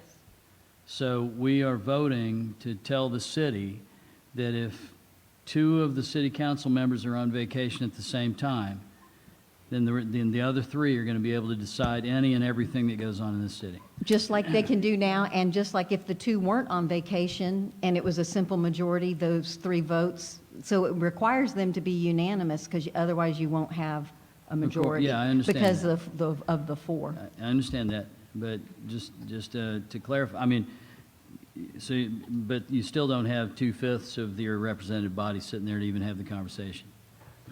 And 3 people can no longer sit around and talk about it. That's right. That's the downside of it. So- I think it is acknowledged that the Open Meetings Act puts a crimp in a lot of ways of doing business. I mean, it really does. It's so much easier to pick up a phone and call and make deals. That's a lot easier. But the fact is, we've got an Open Meetings Act, and we're either going to comply with it or not. And so the question is, what's going to be the triggering number? And the amendment would say 3, excluding the mayor. In a small town where people get together and talk about things. I mean, you know, I know from my experience with Mayor Kessler, who was not easily controlled sometimes. It can be done. I mean, it is done because people expect it. I mean, that's the expectation that people have. And we should elect people that are willing to have that kind of ethic. I mean, it's the law, and we shouldn't try to get around it. I mean, what kind of town would it be that, you know, that we would let that happen? We're not talking about, the triggering event on the Open Meetings Act is what we decide, then it's the law. yes, exactly. I'm saying what we've got now, oh, and I've already Is said it. perfectly legal, because we decided it is. I call the question. All right? Okay. All of those in favor of Proposition 5 as amended, by including the phrase excluding the mayor, vote, let's vote by hand on this one, because we have, raise your hand if you're in favor of it. 1, Robin, are you voting? Yes, as long as I understand what I'm voting for, which is to keep it at 4. No, you want to vote no, then. Quorum is 3. If you keep it at 4, Okay, then no. if you keep it at 4, 3 council members can meet in private.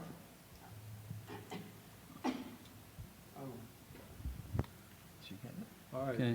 Can we vote again to make sure Robin and others understand what we're voting on? Well, we've called the question, we got to vote. I mean, the discussion part's done. You understand it or you don't, you vote on it. Yeah, you can clarify the motion. Yeah.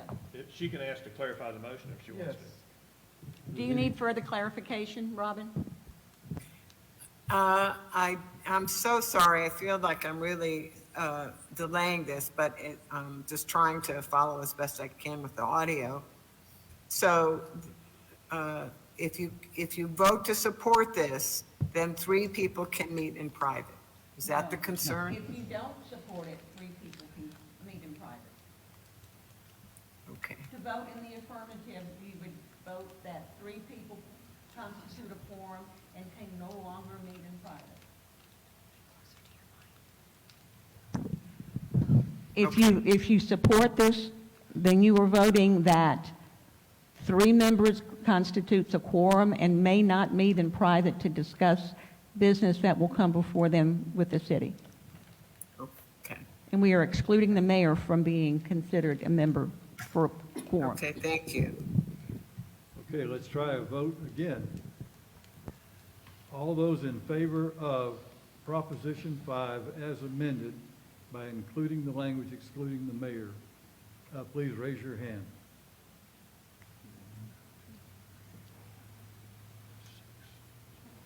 I believe there's 7 votes for, and so that Proposition 5 is rejected. All right, Proposition 6. Did you count, Robin? Yeah, I did. There should be 8 then. That's Yeah, 8. that's 8. Either way, it's, Yeah. it's I all know, right, but we 8. just want the minutes to Right. be accurate. I became a lawyer because I cannot count. You could do that, you'd be a doctor. Sure. Okay, Proposition 6.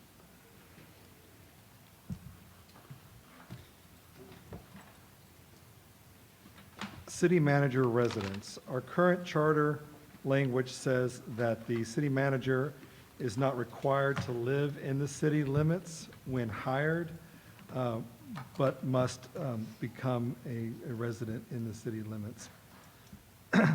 And we have heard from not 1, but 2 city managers that due to the shortages in housing stock, it can be difficult to find a home that suits their individual needs. And so what Proposition 6 says is that the manager must reside within the city limits or within the 1 mile statutory ETJ. One possible modification to that was offered to me after I printed this was live within the city limits or within 1 mile of the city limits. Why would you have that change? Because in the last legislative session, Senate Bill 2038 made it possible for property owners to petition to be released from the ETJ, and there's really not much the city can do about it unless the city has some sort of contract in place. So over time, future developments or current developments will petition to be out of Bastrop's ETJ. We've already released quite a bit this year. And if I could make one point, I represent in my private practice Tahitian Village. A small part of Tahitian Village is within the city limits of Bastrop. And the same, the colony. And so you begin to wonder, okay, are they Bastrop people or not? And that's why I think we need to keep in mind where these limits are and who all that would exclude or include. We don't wonder at tax time.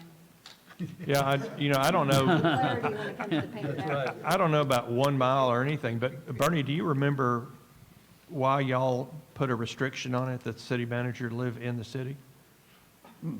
Okay, so the first question is, for me is, how reasonable is that? And what is it that we're trying to accomplish by doing it? In my mind, I want a city manager that can get to the city hall in a reasonable amount of time, that is connected to the community to the extent that he or she has some level of skin in the game. And I don't know if it's 1 mile or 2 miles or whatever, but I think that allows some leeway, and I don't know that I've got a better answer for it.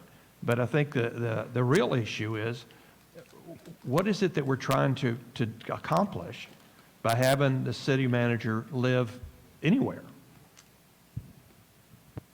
And I'm not positive what all that is, but I think that's, for me, the beginning question. Ken, I want to agree with you that once again, we're trying to shackle the city council on what they can do. What difference does it make where the city manager lives? I say let's don't have any restrictions on where they live. You got a chance to propose that right now? Well, and you might, I had the privilege of sitting through the interviews of the city managers when Linda was hired. And the council was very, I did. But anyway, the council was very concerned about where the managers lived and what. In other words, it was something that council thought about and debated, and therefore I agree with Joe in the sense that it's something that the city council is aware of and can make a decision on without having to have an arbitrary within 1 mile or whatever. But that's just my perspective. I do think, Ken, that at the time there was discussion, if council members were required to live in the city, then why wouldn't a city manager? But other than that, I don't personally don't see the importance of it. But I do know that part of the discussion was had, since you want me to remember 20-something years ago. That part was said, so. I think where they live is going to show up in their performance evaluation. I mean, I remember there was an interim head of the EDC that lived in Gonzales and seemed like a wonderful person, but boy, it was hard to be up here enough to be impactful, and so it shows up in their performance. And that's where the city council can sort of have their way, or their say, I should say. I agree with Joe on this one. I think that we ought to at least consider the ETJ, given the housing shortage that's everywhere, and just a length of time it takes to even find a place to live, or one that you would want to live in. So I think to put a restriction on, like David said, half of Tahitian or more than half of Tahitian Village is out of the city limits, and if you wanted to have a house in Tahitian Village, you'd have to limit yourself to 1 or 2 streets there. Same thing with the colony or the new colony or the new housing out on 304. So if you could we could limit it to the ETJ or just not have a requirement at all would be helpful, and it would be helpful in future searches for city manager as well. I wonder, Joe, if following up what you said, if we could put something in here that would empower the council to contract with the city manager about where he or she lives. And instead of trying to invent the wheel here and deciding about, ETJs and 1 mile and all that stuff, we let the council figure it out. Well, I think that's what. So I'm saying, I'm making sure I understand what you said. So what we would do is we'd remove this restriction. We would suggest vote to remove the restriction altogether and leave. And would the council have the authority to do that regardless of whatever's in the charter? No, well, I think Joe, I believe, is offering an amendment that would say the city manager need not be a resident of the city at the time of appointment, period. Exactly. Second. So if the council's going to decide, is that legit for them to do that? Or do we need to specify that the council can do that? Joe's amendment eliminates that consideration. The council can take into account where the person lives, where they don't live. That's my question. That'd be part of their hiring. That goes without saying. It's a subjective determination by the council. Okay, I understand. What I would suggest is if you're going to go that direction, an option would be to just vote to repeal that second stanza in section 401 and just not mention the city manager's residence. If our charter is silent on the issue of the city manager's residence, the city council is free to do what they would like to do. They could hypothetically issue a job posting for a new city manager someday and say, we want the city manager as a condition of working here to live in the city limits. Yes. They would have that choice. And you're leaving it to them. So Alan, your language would be to eliminate the second paragraph in its entirety. Correct. The motion, and so I'll make that motion. I move that we delete paragraph 2 of section 4.01. The city manager need not be a resident of the city at the time of appointment, shall reside within. We have a motion made and seconded. Oh, okay, so Joe had already moved. All right. No, but no, Joe's amendment was different. Do you want to Has the option to amend your amend his amendment? amendment. He can second to Chris. just eliminate second paragraph? You have to walk it back. Let me second Chris's motion instead of just a All right, second. so you're, You can't do that. are you going to withdraw your motion? Yes, I'll withdraw my motion. Did you withdraw your second?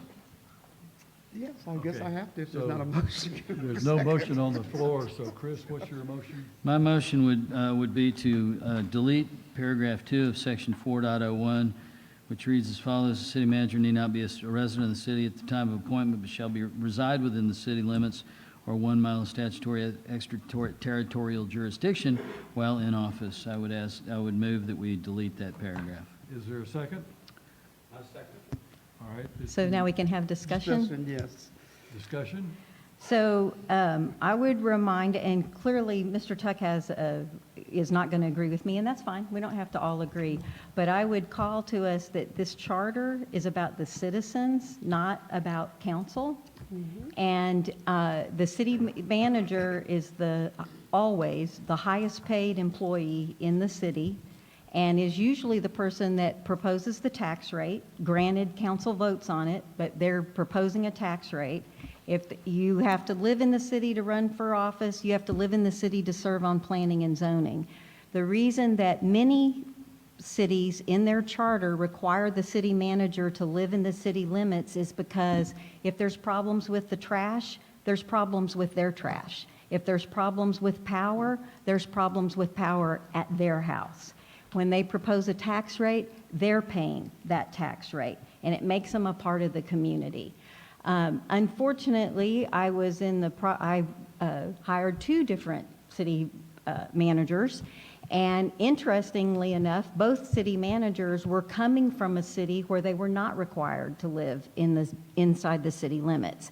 Mr. Hoffman came from Bel Air, and the reason that Bel Air did not require the city manager to live is because their average home value was like $2 million, and they didn't want to pay the city manager enough to afford a house, so he lived in the block right next to it. Said he got a lot of grief about it and would always have to explain why he wasn't living inside the city limits. The second person that the city of Bastrop has had is our current city manager, who lived in Kyle and was the city manager at Sunset Valley. And it's because those of you who know Sunset Valley, they have no property tax. It's all sales tax because the shops on Brody Lane are a part of Sunset Valley. I think they only have like 400 citizens. They literally have no houses, no lots, no anything. So you could require them to live, but they'd have to pitch a tent at City Hall. So that wasn't a requirement. So she lived in Kyle. And one of the things that came out, and I know Councilmember Crouch will remember this from that interview process, was that she felt very disconnected from the community. And it was a 45-minute drive in, it was a 45-minute drive out.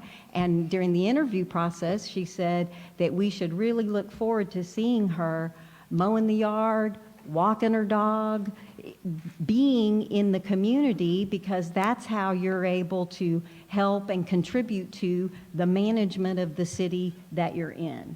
So whether it's, I'm just offering why most cities require that the city manager live inside the city limits. It's sort of the, I used to talk with, when I would go to the schools on career day, the fourth graders don't want the sixth graders making the rules for their class.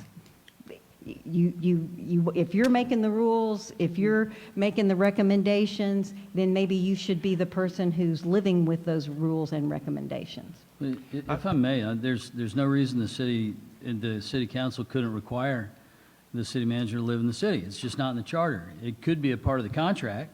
And It's currently, it does require them to live in the city limits. It does now, but Yeah. if we make this vote, then it would not be, but the city council could still make that a requirement of employment. That's correct. And so it's a matter exactly the of same what- thing had happened, it's just we wouldn't be dictating. No, and I understand what you're saying, but what the difference is as citizens who the charter's representing, do the citizens want the person living in the city limits, or do the citizens want city council and have that change counseled by council? No, the citizens are represented by the council.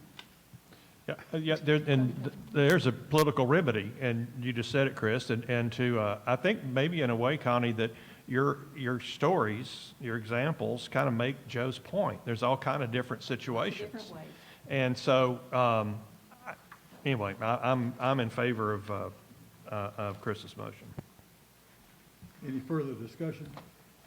Clarify the motion one more time. I'm The confused motion again. is to eliminate the second paragraph Oh, on okay. Proposition 6. Yes. On page 11 of Mr. Borges' memo. Does everybody understand the motion? I We're do. eliminating everything except the red, because No, we're elim- eliminating what's in the charter. We're eliminating everything in the second paragraph. Yeah, the black and the red. Right. That's right. The red's All not in the colors. charter. So if we're going to try to change the Just charter. This is one of those times. Don't talk.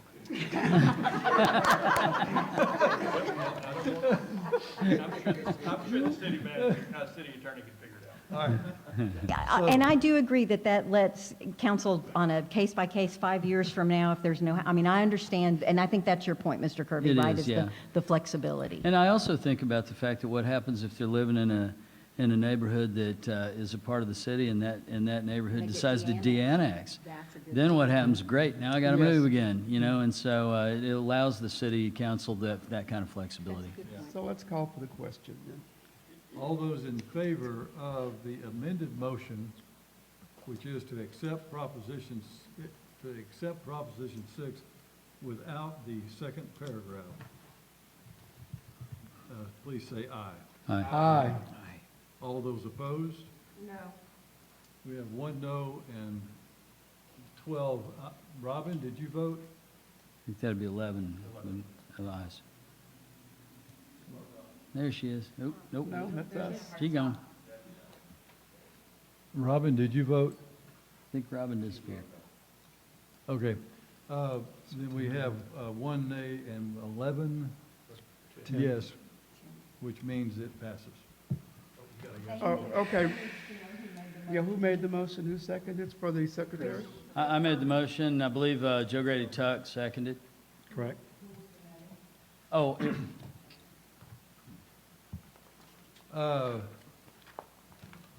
incredible. Who would have thought we got all the way through this? Let's do some more. Oh, I'm sorry. Let's just sit here and dream. Nay. Alan, what do we have left on the table? Mr. Chairman, I think we've gone through all the material that staff had prepared for today. You can call it quits and adjourn. If commissioners have other items they want to be addressed at a future meeting that they would like staff to work on or research, compile, you can certainly give us direction or feedback today.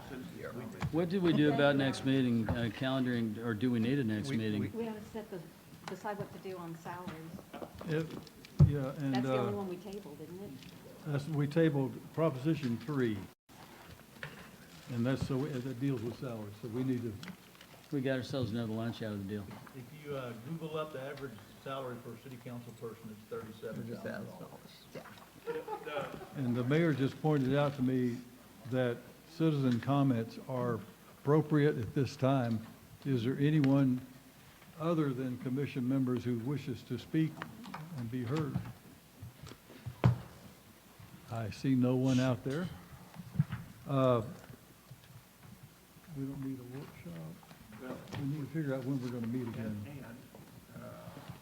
I mean, these, 6A and 6B, and 7A are yet to be dealt with. Alan, do you have any feel for whether more stuff is coming, more proposals? I don't. I have 3. So yes, Mr. Chairman, I anticipate at least 3 more proposals.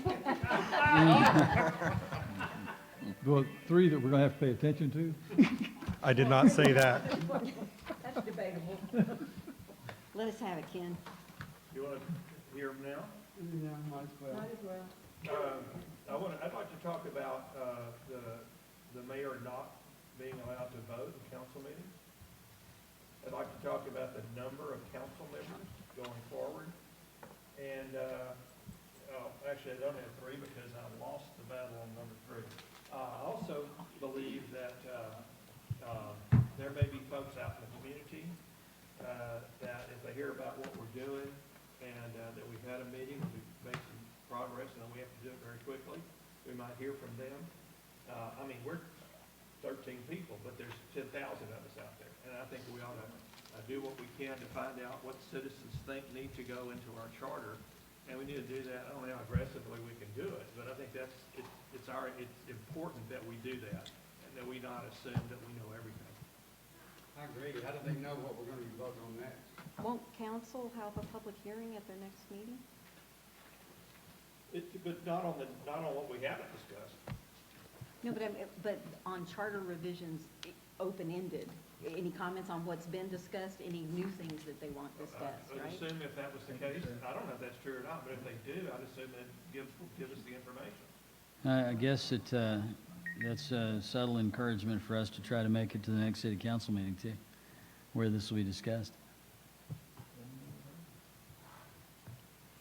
I think that there should be follow-up on this and letting the citizens know what we've worked on today and what is yet to be decided with the other things that are going to be added, it looks like.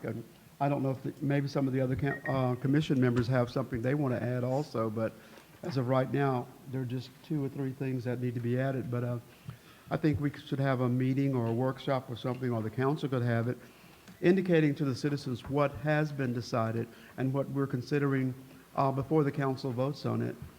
Well, this meeting was public, right? Is it video or no? In the middle of the day, yes, it is. In the middle of the day, yes. Yeah, and good point. And under item 6A, Mr. Chair, I move that you work with the city secretary to find a time where all 13 of us can get together sometime in the next 10 days. And that would be by either Zoom or being present, as long as we've got a majority of live bodies here. and that, we would, you know, we'd have the chance of all of us being together. For the couple of things that we've tabled, I don't know if we put them as postponed to the next meeting. We've talked about the next meeting a few times. I've got at least two things that I'd like to bring up. I anticipate that others in the community might be concerned about other things. Y'all know better than I do. Is there a way to communicate this to people? I mean, we no longer have a newspaper. Telegraph. We do have one. Well, Yeah, Well, not really. It's paper. It's probably on the city website or on the Facebook page, right? I think that's how most people get That's how I watch council meetings nowadays. Did I get a second to my motion? What was your motion? My motion was that you and Ann figure Oh, out a time we can all meet. I didn't know that was a motion. I move that, I move that. Unless you just want to tell us you're gonna do it. I'm gonna do it. All right, I mean, yeah. I assumed That's all that, I need. All I need. all you had to do was tell me, and, no. Well, I had to ask you, I wouldn't tell you for sure or anything. I don't- Yes, the answer is yes. Thank you for sharing us.